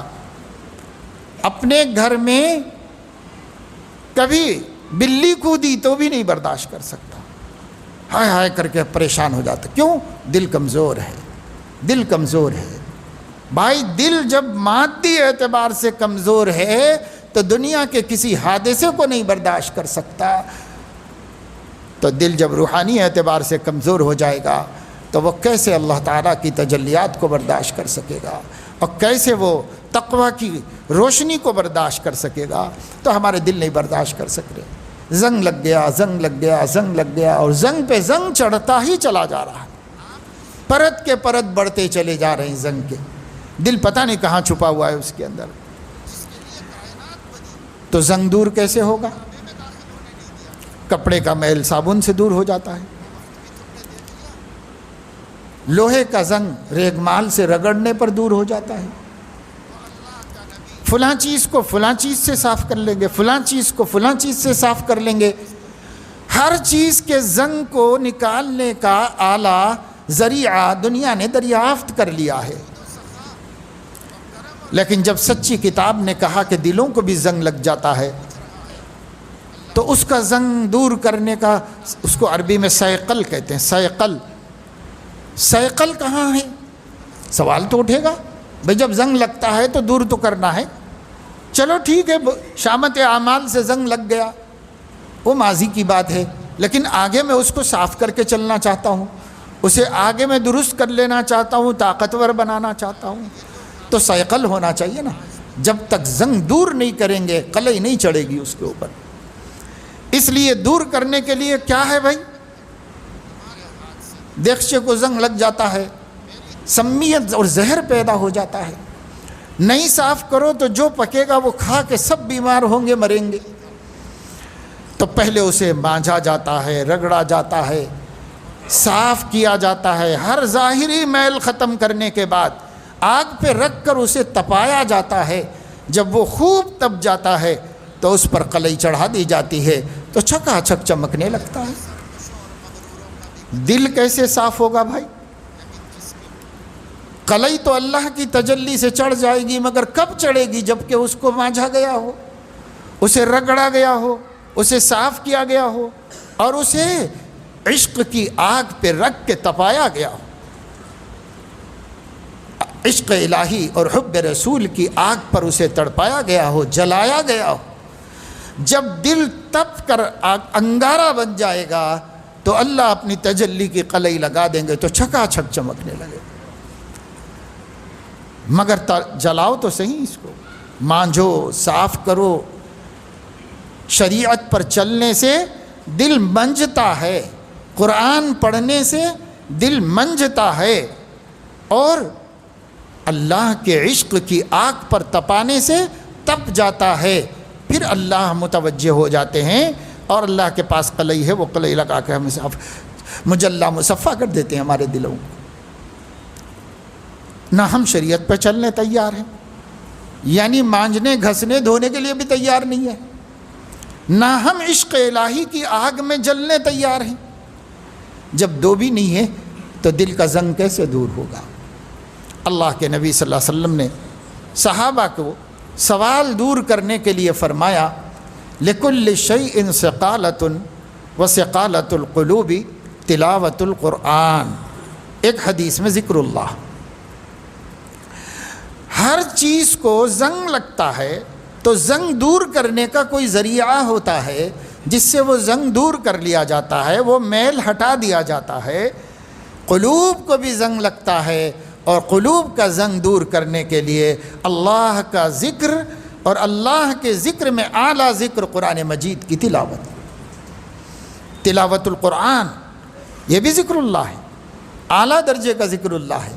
اللہ سے باتیں کرنا ہے، اللہ کے مبارک کلام کو اپنی زبان سے دہرانا ہے، جیسے جیسے دہراتا جائے گا دل کا زنگ دور ہوتا جائے گا، دل کا زنگ دور ہوتا جائے گا۔ پہلا فائدہ دل کا زنگ دور ہونا، زنگ دور ہونے کے بعد ہی تو تپائیں گے۔ دوسرا فائدہ اللہ تعالیٰ کی محبت میں ترقی ہوتی ہے، یعنی اب وہ آگ پیدا ہوتی ہے دل کے اندر، اب تپاؤ، زنگ دور ہو گیا، زنگ کچھ دن تک مسلسل جی لگا کر عظمت و احترام سے قرآن مجید کی تلاوت کرتے رہیں گے، کرتے رہیں گے، کرتے رہیں گے تو دل کا زنگ دور ہو جائے گا۔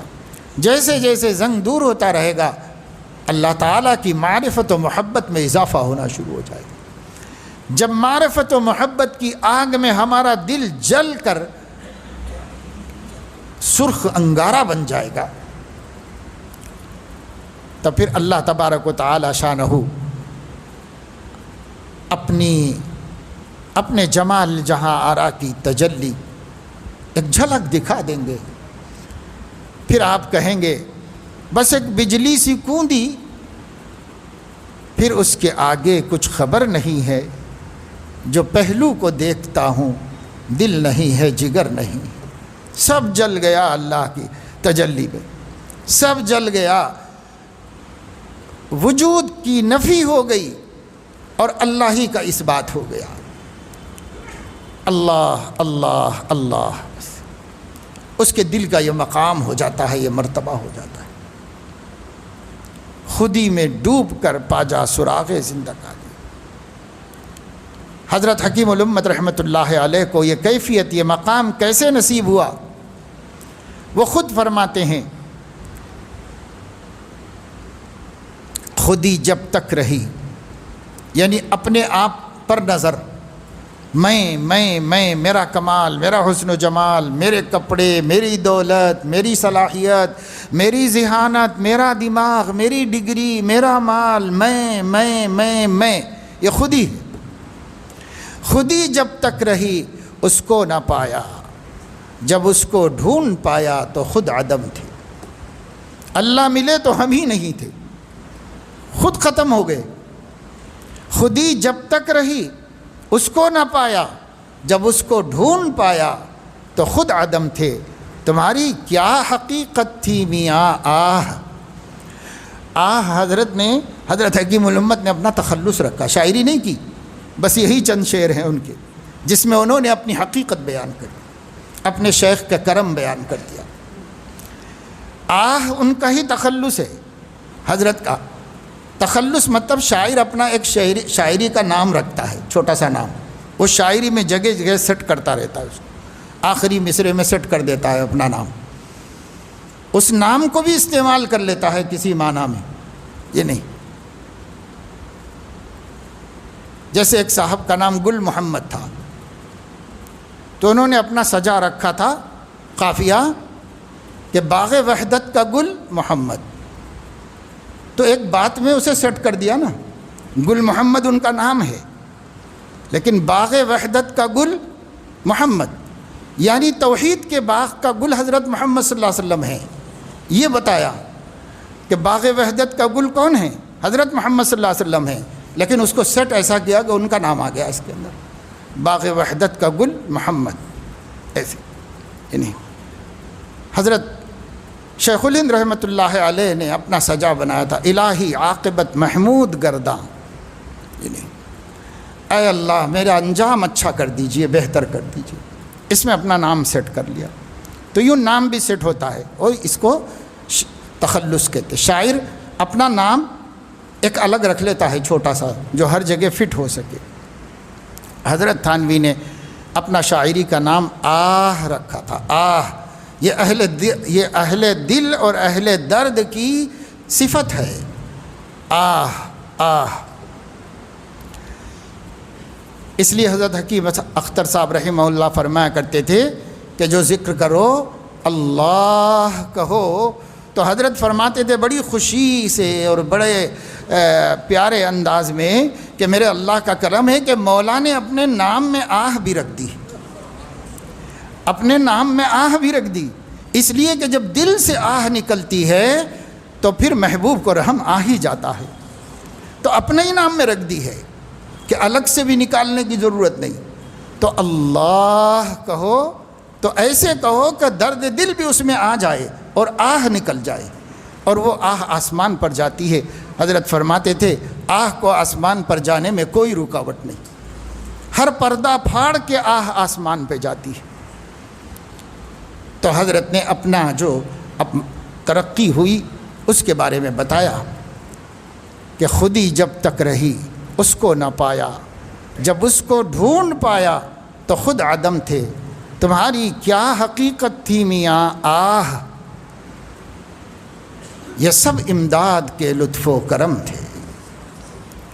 اصل تو اللہ کی عطا ہوتی ہے، لیکن دنیا میں کوئی سبب ہوتا ہے. سبب ان کا شیخ بنا، اس لیے ان کی طرف نسبت تشکر کے طور پر کرتے. تمہاری کیا حقیقت تھی میاں آہ. اتنا بڑا عالم کہہ رہا، تم کیا بن سکتے تھے خدا تک، تم کیا پہنچ سکتے تھے، تمہاری حقیقت کیا تھی کہ تم اللہ والے بنتے، خود ہی کو مٹا کر خدا کو پا جاتے. تمہاری کیا حقیقت تھی. یہ سب امداد کے لطف و کرم تھے. شیخ صحیح راستے پہ لے کے چلا اور صحیح رہنمائی کرتا رہا. ایک دن خود ہی گئی، خدا آ گیا. بس یہ بڑے بڑے علماء فرما رہے ہیں، جو محقق ہیں، محدث ہیں، مجتہد ہیں، فقیہ ہیں اپنے زمانے کے، وہ فرما رہے ہیں. رمزی اٹاوی، اٹاوا میں ایک شاعر تھے رمزی، ان کا تخلص تھا. حضرت حکیم الامت کے وصال پر انہوں نے مرثیہ لکھا تھا. وہ زندہ تھے جب. تأثرات غم انہوں نے اس میں ایک غزل کہی تھی حضرت کے انتقال پر. اس میں ان کے بارے میں کہا مفسر، محدث، فقیہ، عالم، حافظ و قاری، بیں اوصاف بلند، دعوے سے بری، اظہار سے عاری. دعویٰ کچھ بھی نہیں تھا. اس لیے فرما رہے ہیں تمہاری کیا حقیقت تھی میاں. حالانکہ محدث تھے، مفسر تھے، بڑے 1000 کتابوں کے مصنف تھے، اور ہزاروں مریدین کے شیخ تھے، اور 300 سے زائد بڑے بڑے مشائخ عالم میں پھیلا دیے تھے. سب کچھ حاصل ہونے کے باوجود کیا کہہ رہا ہے کہنے والا اس مقام سے، تمہاری کیا حقیقت تھی میاں آہ، یہ سب امداد کے لطف و کرم تھے. صحیح شیخ نہ ملتا اور صحیح رہنمائی نہ ملتی، تم کیا پہنچتے اپنے علم سے، فضل سے، قابلیتوں سے، لیاقتوں سے، کہاں پہنچتے. ایک ایک آیت کے اوپر 4 گھنٹے بیان کرتے تھے. ایک آیت پڑھ کے اس کے ایک جملے کو لے کر 3 گھنٹے 6 گھنٹے بیان کیا ہے۔ ٹائم بہت ہو گیا، فجر کے بعد بیان شروع کیا، دھوپ تیز ہو گئی، شام میں سے دھوپ آ رہی تھی گھر میں، اور وہ دھوپ آپ کے چہرے پہ پڑ رہی تھی، بہت تیز ہو گئی۔ 3 3.5 گھنٹے کے بعد فرمایا کہ بھائی بات تو پوری ہو نہیں سکی ہے، کل انشاءاللہ خانقاہ کی مسجد میں جمعے کے بعد اس کو پورا کروں گا۔ تو قنوج میں کسی دوسرے شہر میں تعزیت کرنے گئے تھے، تعزیت کے متعلق ایک آیت پہ بیان شروع کیا، 50-55 لوگ حاضر تھے، تو ایک بیان شروع کیا، آیت کا ایک جملے پر تقریر 3.5 گھنٹے میں پوری نہیں ہوئی، تو واپس تھانہ بھون پہنچ کر جمعے کے بعد اس کی تقریر کی، باقی کی آدھی نہیں۔ ایک آیت پر حیدرآباد دکن میں جامعہ نظامیہ کے اندر صرف ایک آیت پر 3 دن تقریر فرمائی حضرت حکیم الامت حضرت تھانوی رحمۃ اللہ علیہ نے۔ ان الذین ینادونک من وراء الحجرات اکثرهم لا یعقلون، اس آیت پر تقریر شروع کی، 3 دن روزانہ اسی پہ تقریر کرتے رہے۔ پھر بھی کچھ حصہ باقی تھا، تو انوار العلوم ہائی اسکول میں چوتھے دن اس تقریر کو پورا فرمایا، مکمل فرمایا۔ جو اب تفریح دکن ہوٹل کہلاتی تھی، وہ پہلے انوار العلوم ہائی اسکول چلتا تھا پیچھے، اس میں وہاں حضرت نے چوتھے دن تقریر فرمائی نئے پل پر، اور 3 دن تقریر جامعہ نظامیہ میں فرمائی شبلی گنج میں، کیونکہ اس زمانے کے مسلم سلطنت کے مفتی اعظم حضرت حافظ محمد احمد صاحب دیوبندی رحمۃ اللہ علیہ تھے، انہوں نے سیٹ اپ کرایا تھا بیانات کا یہ سب انتظام۔ تو کہنا یہ ہے کہ جس کے پاس اتنا علم ہے وہ اپنے آپ سے کہہ رہا ہے کہ تم کیا تھے میاں، تمہاری کیا حقیقت تھی، اگر صحیح رہبر نہ ملتا اور صحیح راستہ دکھانے والا مرشد نہ ملتا تو کیسے رشد و ہدایت میں تم کامیاب ہوتے؟ یہ کامیابی ان کی بدولت ملی، یہ اعتراف بڑوں کو ہے۔ حضرت حکیم اختر صاحب رحمۃ اللہ علیہ بھی شیخ العرب والعجم کہلائے، آخری دور میں تو ملکوں میں ان کی ہوا تھی، لوگ ایک نظر دیکھنے کو ترستے تھے، ہزاروں لاکھوں روپے خرچ کر کے 2 دن 3 دن کا ٹائم لیتے تھے۔ یہ مقام اللہ نے دے دیا بندے کو، لیکن اپنے شیخ کی نگرانی میں رگڑ کے وہاں تک پہنچے، ایسے نہیں کہ بن گئے بیٹھے بٹھائے، اپنی سندوں سے، اپنی قابلیتوں سے، اپنے بیانوں سے، اپنے واعظوں سے، اپنی تصنیفوں سے نہیں، اس سے نہیں پہنچے، بلکہ حضرت نے ایک دن ان کی کسی اپنی حالت کی اطلاع پر بطور علاج کے یہ فرمایا کہ حدیث پڑھانا بند کر دو۔ وہ بخاری پڑھاتے تھے اپنے مدرسے میں، شیخ الحدیث تھے، حدیث پڑھانا بند کر دو، کسی کو مرید کرنا بند کر دو، جو مریدوں کی مجلس ہوتی ہے ہفتہ واری، یہ مجلس بند کر دو، اور سب کو بول دو کہ میں خود قابل اصلاح ہوں، پہلے میں اپنی فکر کر رہا ہوں، مجھے اپنی فکر کر لینے دو۔ سارے ان کی جتنے عزت و عظمت کے راستے تھے اتنے بڑے مرتبے پر پہنچنے کے بعد بند کرا دی حضرت۔ چھوٹا موٹا آدمی چھوڑ دیا مشکل نہیں ہے، لیکن عالمی شخصیت کو اگر کہہ دیا جائے کہ لوگوں سے یہ بول دو کہ میری خود تربیت نہیں ہو پائی ہے، مجھے اپنی فکر کرنا ہے، اس لیے سب بند، اب کسی کو بیعت نہیں کریں گے، اب کسی کو نہیں مجلس نہیں ہوگی، پڑھائیں گے نہیں، سب بند۔ معمولی بات ہے، آج کوئی عالم ہوتا ہم جیسا تو بحث تکرار کرتا کہ قرآن حدیث پڑھانے سے تو اور ترقی ہو سکتی ہے، لوگوں کو رستہ دکھانا تو سنت ہے، شریعت ہے، آپ کیسے روک رہے ہیں ہم کو؟ جھگڑا کرتا اور باغی بن کے نکل جاتا خانقاہ سے۔ لیکن جن کے رتبے ہیں سوا، ان کو سوا مشکل ہے۔ اللہ جس کو اپنی طرف کھینچتا ہے اللہ اس کو صحیح رستہ دکھاتا ہے۔ چنانچہ حضرت نے فرمایا نسخہ بہت کڑوا تھا مگر میں نے پی لیا، کیونکہ میں نے سوچا میں لوگوں کا علاج کرتا ہوں، طبیب تھے حضرت، حکیم تھے، میں لوگوں کا علاج کرتا ہوں، دوا تجویز کروں، اگر نہ کھائیں مریض تو میں کیا بولوں گا؟ جاؤ مرو، ہلاک ہو جاؤ۔ اب میں بھی روحانی بیمار، میرا شیخ دوا دے رہا ہے، اگر میں نہ پیوں تو وہ کیا بولے گا؟ مجھے کیا کرنا ہے؟ جو کرنا کر لو۔ تو پھر کون میرا علاج کرے گا؟ اس لیے بھائی دوائی تو پینا ہے۔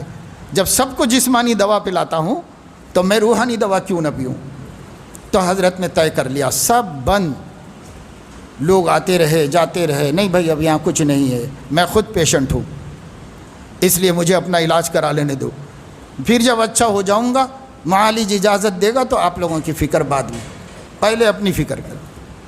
سب چھوڑ دیا، تقریباً 1 سال تک کچھ بھی حضرت کی خدمات نہیں تھی، بس جو حضرت نے اعمال بتا دیے تھے، اپنے اعمال اپنی اصلاح کے لیے کرتے رہتے تھے، بس اسی میں لگے ہوئے تھے۔ یعنی پھر حضرت محی السنہ رحمۃ اللہ علیہ حج کو جا رہے تھے، ان کا ٹکٹ وایا کراچی بنا، تو وہ دلی سے کراچی، کراچی سے جدہ، ایسا ٹکٹ بنا تھا۔ اس زمانے میں اتنی دوریاں نہیں تھیں دونوں ملکوں میں، تو وہاں کے ذی اثر لوگوں نے کوشش کر کے جو ٹرانزیکشن کا ٹائم تھا درمیانی، اس ٹائم میں حضرت کو باہر لے جا کر چاہنے والوں کو، ملنا چاہنے والوں کو موقع فراہم کیا۔ تو مجلس ہو رہی تھی، بات ایک جگہ انتظام ہو گیا تھا، وہاں پر جو آنا چاہ رہے آ کے ملاقاتیں کر رہے تھے۔ حضرت بھی تشریف لائے، حضرت حکیم صاحب بھی، وہ آ کے بیٹھے، ان کے سینکڑوں ہزاروں مرید تھی، وہ لوگ بھی ملنے کے لیے آئے، حضرت بھی ملنے کے لیے آئے، جیسے اور مرید وہ بھی ایک مرید، بس ختم، کوئی امتیاز نہیں، کوئی شان نہیں، کچھ نہیں، کیا نہیں، یہ نہیں۔ حضرت نے ان کو ان کی اجازت بحال کر دی، دیکھا مطمئن ہو گئے، تو حضرت نے فرمایا بھائی ٹھیک ہے، اب مرض کا علاج ہو گیا ہے، اپنے کام دوبارہ شروع کر دیجیے۔ اس مجلس میں ان کو واعظ کرنے کے لیے بھی کہا کہ تھوڑی دیر آپ بیان کیجئے لوگوں کے سامنے، بیان کرنے کے لیے بھی فرمایا۔ یہ تیار کیا گیا، کمی کسر کو دور کیا گیا۔ تو حضرت حکیم اختر صاحب نے بیان میں، چونکہ وہ بھی ایک بڑے شاعر تھے، اردو کے، فارسی کے بہترین ادیب تھے، یعنی حضرت نے ان سے بیان کرنے کے لیے کہا، تو انہوں نے اپنے مریدوں کے سامنے، عوام کے سامنے، جو ملاقات کے لیے آئے تھے حضرت کے پاس، سب کے سامنے اپنا جو درد دل تھا، جو تاثرات قلب تھے، اس کو بیان کرتے ہوئے فرمایا کہ میری ذلتوں پر آسماں رویا زمیں روئی، میری رسوائیوں کا لیکن آپ نے نقشہ بدل ڈالا۔ اپنے شیخ سے فرمایا میری ذلتوں پر آسماں رویا زمیں روئی، میری رسوائیوں کا لیکن آپ نے نقشہ بدل ڈالا، بہت مشکل تھا میرے نفس امارہ کا چت ہونا، تیری تدبیر الہامی نے اس کا سر کچل ڈالا۔ یہ بڑے بڑے لوگ ہیں جو اپنے بڑوں کے سامنے مٹے ہوئے ہیں، فنا ہو کر ہیں، اور اعتراف کرتے ہیں، شکر گزار ہیں، مانتے ہیں۔ آج تو نہ استاد کا شکریہ ہے، نہ پیر کا شکریہ ہے، نہ ماں باپ کا شکریہ ہے، کسی کا بھی شکریہ نہیں ہے۔ یہاں دیکھو حضرت حکیم الامت کیا فرما رہے ہیں، اور یہاں دیکھو شیخ العرب والعجم کیا فرما رہا ہے۔ بس میرے دوستو، اللہ ہمیں یاد دہانی کراتے ہیں، ہمیں یاد دہانی کرنا، یاد دہانی قبول کر لینا چاہیے۔ قرآن پڑھو، قرآن سے رشتہ جوڑو، قرآن مجید میں طاقت ہے، قرآن مجید میں قوت ہے، وہ ہمارے دل کا زنگ بھی دور کرے گا، وہ ہمارے دل میں اللہ کی محبت کی آگ بھی جلائے گا، جس میں تب تب کے ہمارا دل جل جائے گا۔ جب وہ جل جائے گا تو نکھر جائے گا، سب کھوٹ ختم ہو جائے گا۔ بھٹی میں ڈال کر ہر چیز کا کھوٹ نکال دیا جاتا ہے، صرف کھرا باقی رہ جاتا ہے۔ اللہ کے عشق و محبت کی بھٹی میں جلے ہوئے دل کا ہر کھوٹ جل جائے گا، اور جو کھرا ہے وہ باقی رہ جائے گا۔ شرط یہ ہے کہ آپ کو اس حقیقت، اس نعمت، اس دولت کی قدر ہو، اس کی طلب ہو، اگر طلب ہی نہ ہو تو کیا ملے گا؟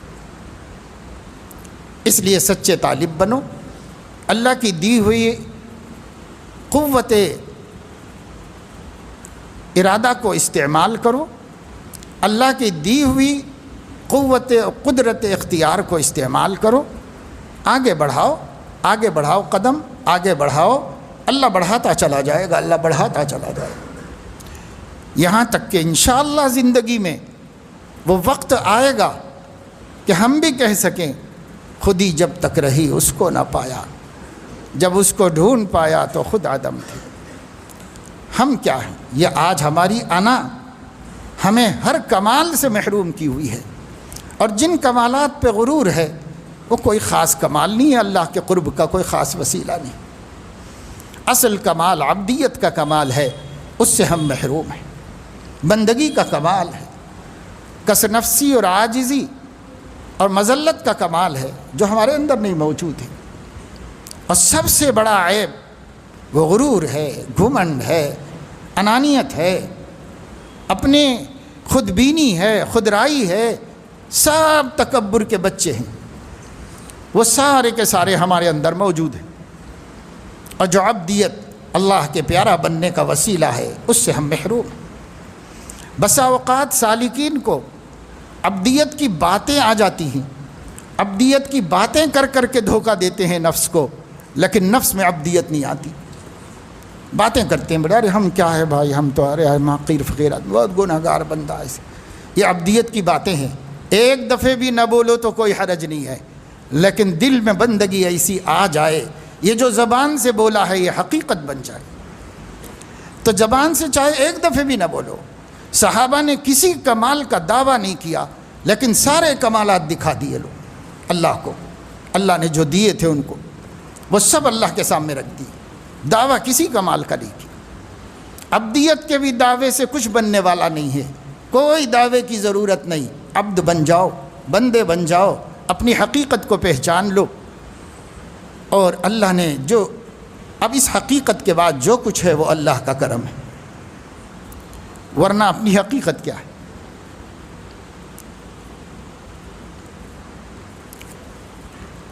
بہت بڑا مقام و مرتبہ دے دیا تھا محمود نے ایاز کو۔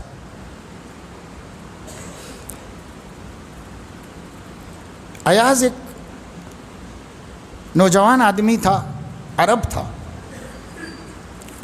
وہ کسی کشتی کے ساتھ مزدوری کرتا ہوا ہندوستان پہنچ گیا۔ ہندوستان میں اس وقت محمود کی حکومت تھی، سلطان محمود غزنوی کی۔ اس کے دربار میں پہنچ گیا، دربار میں اس نے 1 سے 2 مرتبہ اس سے کچھ بات چیت کی، تو محمود زیرک آدمی تھا، وہ سمجھ گیا کہ یہ بہت ذہین اور حکیم بندہ ہے، اس کی ہوشیاری سے مملکت کے لیے فائدے حاصل کرنا چاہیے، کیونکہ جو آدمی کام کی چیز پاتا ہے تو ناقدری نہیں کرتا، عقل مند کام کی چیز کی ناقدری نہیں کرتا، فائدہ اٹھاتا ہے اس سے۔ اس نے سوچا یہ بندہ کام کا دکھ رہا ہے، اس کو رکھ لو، تو اس کو اپنے پاس غلام بنا کے رکھ لیا۔ وہ اس کے پاس رہتا تھا، نوکر تھا، بس چھوٹے موٹے کام تھے، کیونکہ بہت قابل نہیں تھا، بہت پڑھا لکھا نہیں تھا۔ سلاطین کے پاس بڑے بڑے قابل لوگ موجود رہتے ہیں، اس میں کوئی خاص قابلیت نہیں تھی، وہ اس کے پاس رہا کرتا تھا۔ تو لوگوں کو شکایت ہوتی تھی کہ صاحب اتنا مقرب بنا لیا، رفتہ رفتہ مقرب بن گیا۔ جو مقرب ہو جاتا ہے بڑوں کا، اس سے حسد بھی اسی اعتبار سے پیدا ہو جاتا ہے۔ جو جتنا مقرب ہوگا کسی کا اتنا بڑا محسود ہوگا، لوگوں کو اس سے حسد اتنا زیادہ ہوگا، تو حسد ہوتا چلا جائے۔ تو شکایتیں کرتے تھے بادشاہ سے، ہر موقع دیکھ کے شکایت کرتے تھے، موقع دیکھ کے شکایت کرتے، کسی طرح نظر سے گرا دیں اس کو۔ یہ حاسد کا کوشش ہوتی ہے، کسی طرح نظر سے گرا دو، جو اس کو چاہ رہا ہے وہ اس کو جھڑکنا شروع کر دے اور دور کر دے، یہ کوشش ہوتی ہے۔ سچے مخلصین کو نہیں ہوتی۔ جو مخلص معتقد ہوتے ہیں وہ جیسے اپنے محبوب سے محبت رکھتے ہیں، اس سے ریلیٹڈ چیزوں سے بھی ویسی محبت رکھتے ہیں، اس کی ہر ادا سے محبت رکھتے ہیں۔ ان کو نہیں ہوتا حسد. جو منافق ہوتے ہیں نا بڑوں کے پاس، ان منافقوں کو حسد ہوتا ہے، ان کے دل جلتے ہیں. تو جا کے ان لوگوں نے کہا، کبھی یہ شکایت کبھی وہ شکایت، کبھی یہ شکایت کبھی وہ شکایت. بیزار ہو گیا بادشاہ. بادشاہ دیکھ رہے بھائی میں اس میں کچھ کمال ہے، کچھ دانائی ہے، اچھے مشورے دیتا ہے، اچھی بات کرتا ہے، ہم اس سے فائدہ اٹھا رہے ہیں بس، اور سب کو اس سے فائدہ مل رہا ہے، ان کو کیا تکلیف ہے. ایک دن شکایت آئی کہ صاحب یہ روزانہ آپ کے پاس سے جا کر وہ اپنا جو قیام گاہ ہے، جو گھر ہے اس کا، اس گھر کو اندر سے بند کر لیتا ہے، رات میں کسی کو آنے نہیں دیتا. آج تک کوئی اس کے گھر میں داخل نہیں ہو سکی، سب کو گھر سے دور رکھا ہوا ہے. تو ہم لوگوں کو خطرہ ہے کہ کہیں یہ گھر میں سے سرنگ بنا کر خزانے سے مال نکال کے غائب کر رہا ہوگا، اس کا خطرہ ہے. تو بادشاہ نے کہا اچھا ہم تحقیق کر لیتے ہیں. آپ لوگوں نے ایک ضروری بات بتا دی، ٹھیک ہے میں اس کی فکر کر لوں گا اور اس کی تحقیق کر لوں گا کیا ہے. اب ایک آدمی کو کھٹک نہیں ہوتی، لیکن کوئی بولتا ہے تو کھٹک ہو جاتی. بادشاہ نے اپنے ایک بہت رازدار آدمی کو بلایا اور کہا کہ کسی طریقے سے اس کے گھر کے کمرے میں جہاں وہ روزانہ رہتا ہے رات میں جا کر کے، چھوٹا سا گھر تھا اس کا، غریب آدمی تھا، اس کو ایک کہیں سے سوراخ کر دو، ایسا سوراخ کہ رات میں جھانک کے اس میں سے دیکھا جا سکے، اس کو پتہ نہ چلے. ایسا سوراخ اس میں بنا دیا گیا. بادشاہ ایک رات کو، کافی رات ہونے کے بعد جب وہ دربار سے چلا گیا، گھر پہنچنے کا انتظار کر کے تھوڑے وقفے پہ خاموشی سے بھیس بدل کے نکلا کہ میں خود جا کے تحقیق کروں کہ کیا کرتا ہے اندر رہ کے. وہ پہنچ گیا، اس کے رازدار نے اسے وہ جگہ بتا دی کہ یہاں سے دیکھ سکتے ہیں آپ. وہاں پر گیا، وہاں سے اس نے اس میں جھانک کے دیکھا تو کیا دیکھتا ہے کہ وہ آیا، اور شاہی لباس، دربار میں جانے کو شاہی لباس پہننا پڑتا ہے، تو شاہی لباس پہنا ہوا تھا. آنے کے ساتھ ہی وہ شاہی لباس اتار دیا، اتار کر کے کھوٹی پر لگا دیا. جب وہ آیا تھا ہجرت کر کے اپنے وطن سے بے وطن، جس پھٹے پرانے لباس میں آیا تھا اس لباس کو پہن لیا، اپنی پھٹی پرانی چٹائی بچھا دی، اپنا جو برتن سامان تھا وہ سب کمرے میں سب طرف رکھ دیا، اور جیسے پہلے دن محتاج، غریب، نہایت مفلس اور نہایت پھٹے پرانی حالت میں تھا، وہ پورا نقشہ بنا کر کھڑا ہو گیا بیچ میں، اور ایک ایک چیز کی طرف دیکھتا تھا اور کہتا تھا ایاز قدر خود را بشناس، ایاز اپنی حقیقت کو پہچان لے، تو اتنا ہی ہے، اتنا ہی تھا. اب جو کچھ کمالات ہیں، مرتبے ہیں، عہدے ہیں، لباس ہے، یہ تو بادشاہ کا کرم ہے. تو کیا ہے؟ تو اتنے کا ہی ہے، بس ختم، اس سے زیادہ تیرا کچھ نہیں. ایاز قدر خود را بشناس، ایاز اپنی حیثیت کو پہچان لے، تیری بس اتنی حیثیت ہے، باقی سب بادشاہ کے کرم ہیں. بادشاہ کے کرم سے دھوکہ مت کھا جا. وہ کسی اور کا کمال ہے کہ تیرے جیسے کو اس نے اتنا بڑا بنا دیا. تیرا کیا ہے؟ تیرا اتنا ہی ہے، بس اس سے آگے تیری کوئی حیثیت نہیں. تو بادشاہ کو اور بھی اس کی عقیدت بڑھ گئی، اور بھی اس کی اہمیت اور قدردانی بڑھ گئی. اب بادشاہ نے کہا کہ بھائی جس کو میں جانتا ہوں تم لوگ نہیں جانتے، بس وہ میرا مقرب ہے، مقرب ہی رہے گا، آپ کے حسد سے میں اس کو نیچے نہیں گراؤں گا. یہ نہیں. تو میرے عزیزوں، دوستوں، بہنوں، بیٹیوں، سب لوگ اپنی حقیقت پہ نظر رکھو.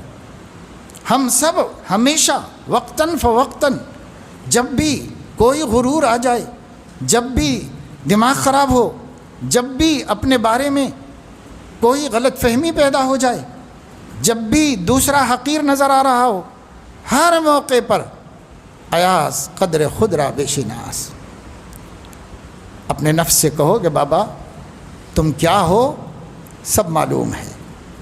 آگے جو کچھ ہے وہ تمہارے رب کا کرم ہے۔ اگر وہ ستاری نہ فرماتا، اگر وہ غفاری نہ فرماتا، اگر عیوب پہ پردے نہ ڈالتا، اگر کمزوریوں کو نہ چھپاتا، اگر گناہوں کو معاف نہ کر دیتا، تو تم تو سڑے گدھے کی طرح کھینچ کے پھینک دیے جاتے بستی کے باہر۔ کون عزت دیتا بابا؟ اللہ کے چھپانے سے عزت مل رہی ہے۔ کرم اس کا ہے۔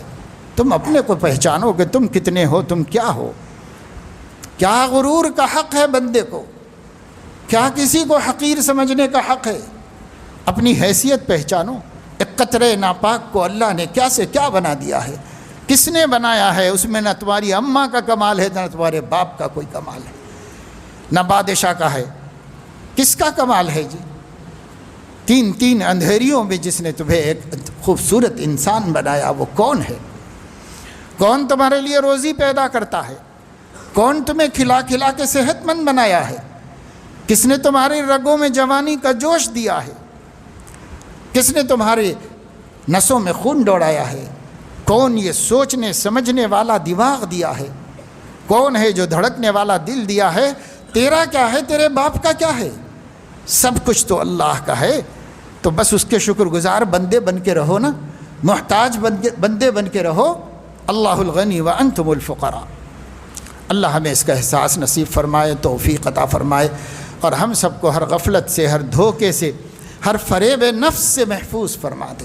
اور جو زندگی کی تھوڑی سی مہلت ہے، اس زندگی میں بندہ بن جانے کی توفیق عطا فرمائے۔ آپ حافظ بنو، عالم بنو، ڈاکٹر بنو، انجینئر بنو، سائنٹسٹ بنو، پرائم منسٹر بنو، بادشاہ وقت بنو، لیکن بندہ نہیں بنے تو کچھ نہیں بنے، کچھ بھی نہیں بنے۔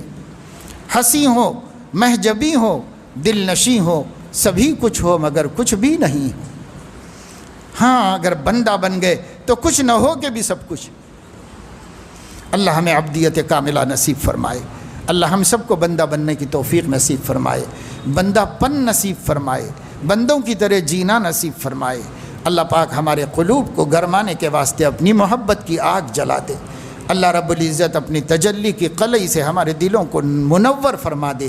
جو زخمی ہو چکے، جو اندھیرے ہو چکے، جو جھوٹے ہو چکے، جو نفسانیت کے زہر میں اٹ گئے، اللہ ان سب کو پاک کر دے اپنے کرم سے، ہمیں نیک بندوں میں شامل فرما دے۔ آمین۔ وآخر دعوانا الحمد للہ رب العالمین۔ اللہم صلی علی سیدنا و حبیبنا و نبینا و مولانا محمد وعلی آلہ و اصحابہ و ازواجہ و اتباعہ افضل صلواتک و عدد معلوماتک برحمتک یا ارحم الراحمین۔ اللہم صلی علی محمد وعلی آل محمد کلما ذکرہ الذاکرون و کلما غفل عن ذکرہ الغافلون۔ رب اغفر وارحم وانت خیر الراحمین۔ مولا کریم اپنے کرم سے ہمارے گناہوں کو معاف فرما، ہماری خطاؤں کو، ہماری لغزشوں کو، ہماری غفلتوں کو، ہماری کوتاہیوں کو، ہماری کاہلی اور سستی کو اپنے کرم سے معاف فرما۔ اے اللہ، آپ نے جوانی دی، آپ نے شباب کی قوت دی، آپ نے صحت دی، آپ نے آنکھیں سلامت رکھیں، آپ نے کانوں کو سلامت رکھا، آپ نے زبان کی گویائی باقی رکھی، سلامت رکھی۔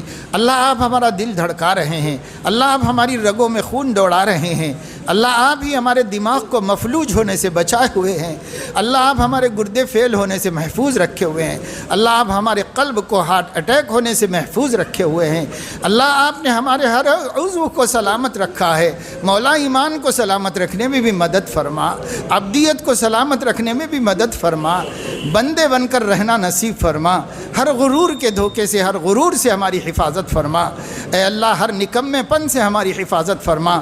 اللہ بندگی کی شان چھوڑ کر کسی بھی شان سے ہماری حفاظت فرما۔ اللہ ہمیں بچا لیجئے۔ اللہ ہمیں کوئی شان نہیں چاہیے، ہر شان آپ کو زیبا ہے، وہ آپ ہی کے پاس رہے، آپ ہی کو زیب دیتی ہے۔ اللہ ہمیں بندگی چاہیے، بندگی عطا فرما دیجئے۔ اللہ ہمیں شان بندگی نصیب فرما دیجئے، ہمیں اپنا بندہ بنا دیجئے۔ اے اللہ، ہر آن، ہر لمحہ، ہر لحظہ آپ ایک نئی شان میں رہتے ہیں۔ آپ کا شانوں کو بدلنا آپ کے لیے زیب دیتا ہے۔ اللہ ہمیں ہر لمحہ، ہر لحظہ، ہر آن، دن میں، رات میں ایک ہی شان میں رکھیے، وہ شان عبدیت میں رکھیے۔ اللہ اسی میں ہمیں جینا نصیب فرمائیے، اسی پر ہمیں موت نصیب فرمائیے۔ مولا کریم کرم کا، رحم کا، عافیت کا، عفو کا اور نصرت کا معاملہ فرما دیجیے۔ اے اللہ زمانے کے حالات بدل گئے، زمانے کے تیور بدل گئے، زمانے والوں کے تیور بدل گئے۔ مولا ہمیں اپنے کو بدلنے کی توفیق عطا فرمائیے، ہمیں غفلت سے نکال لیجئے، غفلت سے نکال لیجئے، بے حسی سے نکال لیجئے، قساوت قلبی سے نکال لیجئے۔ اے مولا کریم سب عذابوں سے بڑا عذاب دل کا سخت ہو جانا ہے، اللہ اس عذاب سے ہمیں نجات دے دیجئے، ہمیں بندگی عطا فرما دیجئے، ہم آپ کے سامنے جھک جائیں، اللہ آپ کے بندوں کے سامنے ہم عاجز ہو جائیں، ہمیں ایسی توفیق عطا فرما دیجئے۔ اے مولا کریم کرم کا معاملہ فرمائیے۔ اے اللہ ہمیں جتنے بندے بندیاں یہاں پر جمع ہیں، اے اللہ اپنے کاموں کو چھوڑ کر، اپنی جگہوں کو چھوڑ کر، اپنا پیسہ خرچ کر کے، اپنا وقت نکال کے تفریح کرنے تو نہیں آئے۔ مولا آپ جانتے ہیں کہ کچھ آپ ہی کو پانا چاہا ہے، غفلت ہوتی ہے، کوتاہی ہوتی ہے، کوئی کم طالب ہے، کوئی زیادہ طالب ہے، لیکن پاک پروردگار ایک بھی شہر گھومنے نہیں آیا ہے۔ اے مولا در و دیوار دیکھنے کو کوئی نہیں آیا ہے، اللہ پاک آپ ہی کو پانے آئے ہیں، آپ ہی کو پانے آئے ہیں مولا، غفلتوں کے باوجود آئے ہیں مولا۔ اپنے کرم سے غفلتوں کو بھی دور فرما دیجئے، ہمت بھی پیدا کر دیجئے، صحت میں بھی برکت دیجئے، جوانی بھی برقرار رکھیے، قوت بھی برقرار رکھیے، مجاہدوں کو آسان فرما دیجئے۔ خود کو مٹانا اور خود ہی کو ختم کر کے خدا کو پانا ہمارے لیے آسان فرما دیجئے۔ اے اللہ یہ یقین عطا فرما دیجئے، اگر خدا کو پانا چاہتے ہو تو خود ہی کا قربانی دینی پڑے گی، خود ہی سے دستبردار ہونا پڑے گا، اس کا یقین نصیب فرما دیجئے۔ اے اللہ ہمیں اپنے کو مٹا کر اپنے آپ کو زندہ کر لینے کی توفیق عطا فرمائیے۔ اللہ نفس کے مرنے کے بعد ہی ابدی حیات نصیب ہوتی ہے، اس کا یقین نصیب فرما دیجئے۔ اے مولا کریم ہم سب کو مجاہدے آسان فرما دیجئے، اپنے راستے کا مجاہدہ خصوصاً شریعت کے اتباع کا مجاہدہ ہم سب کے لیے آسان فرما دیجئے۔ اللہ گناہ کرنا، گناہ سے بچنا آسان کرت، اے اللہ نیکی کا کرنا آسان کر دیجئے، تقوی پہ جمنا آسان کر دیجئے، اہل حقوق کے حقوق ادا کرنا آسان کر دیجئے۔ اللہ اپنے حبیب کا اور اپنی کتاب کا حق ادا کرنے والوں میں ہمیں شامل فرما دیجئے۔ اللہ ہمیں اپنے ماں باپ، اپنی اولاد، اپنے دوست احباب، اہل و عیال، بیوی بچوں سب کے حقوق ادا کرنے والا بنا دیجئے، سب کے حقوق میں اپنے سے ڈرنے والا بنا دیجئے، اپنا خوف نصیب فرمائیے، اپنی محبت نصیب فرمائیے۔ اے مولا کریم ہم بھکاری ہیں، بھیک مانگتے ہیں، ہمارے اٹھے ہوئے ہاتھ آپ کی چوکھٹ پر آپ کے کرم سے بھرپور امید کے ساتھ، اے اللہ ان اٹھے ہاتھوں کو خالی نہ لوٹائیے، اس میں اپنی رحمت کی بھیک ڈال دیجئے، ہدایت کی بھیک ڈال دیجئے، عبدیت کی بھیک ڈال دیجئے، بندگی کی شان نصیب فرما دیجئے۔ اے اللہ صبح سے اب تک مسلسل وقت پہ کھانا دانا پانی نہ ہونے کے باوجود اے اللہ اپنے تلاش میں یہاں پڑے رہنے کے اس چھوٹے سے عمل کو قبول فرما لیجئے۔ اے اللہ یہ ایک جھلک ہے ہماری تھوڑی سی ایثار کی، ہمارے بڑوں کے ایثار کے مقابلے میں، اللہ پاک اس کو قبول فرما لیجئے، اس پر ہمیں بڑے بڑے مرتبے اور اجر عطا کرنے کے ارادے فرما لیجئے۔ اللہ پاک آپ کے ارادے میں کوئی مانع نہیں ہے۔ اے اللہ ہمارے ارادے محدود ہیں، ہم ارادہ کرتے ہیں، آپ اپنا لامحدود ارادہ شامل فرما دیجئے۔ اے اللہ ہم کوشش کریں گے، آپ اپنی قدرت کو شامل فرما دیجئے۔ اللہ ہماری قدرت کے ساتھ جوڑ کر ہمیں کامیاب کر دیجئے، نیکی کے مقصد کے اندر ولایت صدیقیت تک پہنچا دیجئے۔ اے مولا کریم ہمیں ایسے وقت میں موت عطا فرمائیے جب ہمیں مرنے سے شرمندگی نہ ہو، اس مقام پر پہنچا کر ہمیں موت نصیب فرمائیے۔ اے مولا کریم اس سے پہلے ہماری زندگی میں برکت دیجئے، ہمارے عمل میں برکت دیجئے، ہماری کوشش میں برکت دیجئے، اور ہمیں ایسے مقام پر پہنچا کر کہ مرتے وقت مرنا ہمارے لیے خوشیوں کا سبب بن جائے، مرنا ہمارے دل کی تمنا ہو جائے۔ مرنا آپ کے ملنے کا اور لقاء کا شوق بن جائے۔ اے اللہ اس وقت تک ہماری حفاظت فرمائیے، ہماری تربیت فرمائیے، ہمارے قلوب کو اپنے سے جوڑ لیجئے، اپنا انس اور اپنی محبت عطا فرما دیجئے، اپنے غیر کی محبت سے قلوب کو خالی کر دیجئے۔ اللہ کریم کرم کا، رحم کا، عافیت کا، عفو کا اور نصرت کا معاملہ فرمائیے۔ حاضرین کے جملہ مقاصد حسنہ کی تکمیل فرما دیجیے، جملہ پریشانیوں کو دور فرما دیجیے، خاص طور سے روزی روٹی کی آزمائش سے ہر مومن کی، ہر سالک کی حفاظت فرمائیے۔ وصلی اللہ تعالی علی خیر خلقہ سیدنا و حبیبنا محمد وعلی آلہ و اہل بیتہ و صحبہ اجمعین۔ سبحان ربک رب العزۃ عما یصفون وسلام علی المرسلین والحمد للہ رب العالمین۔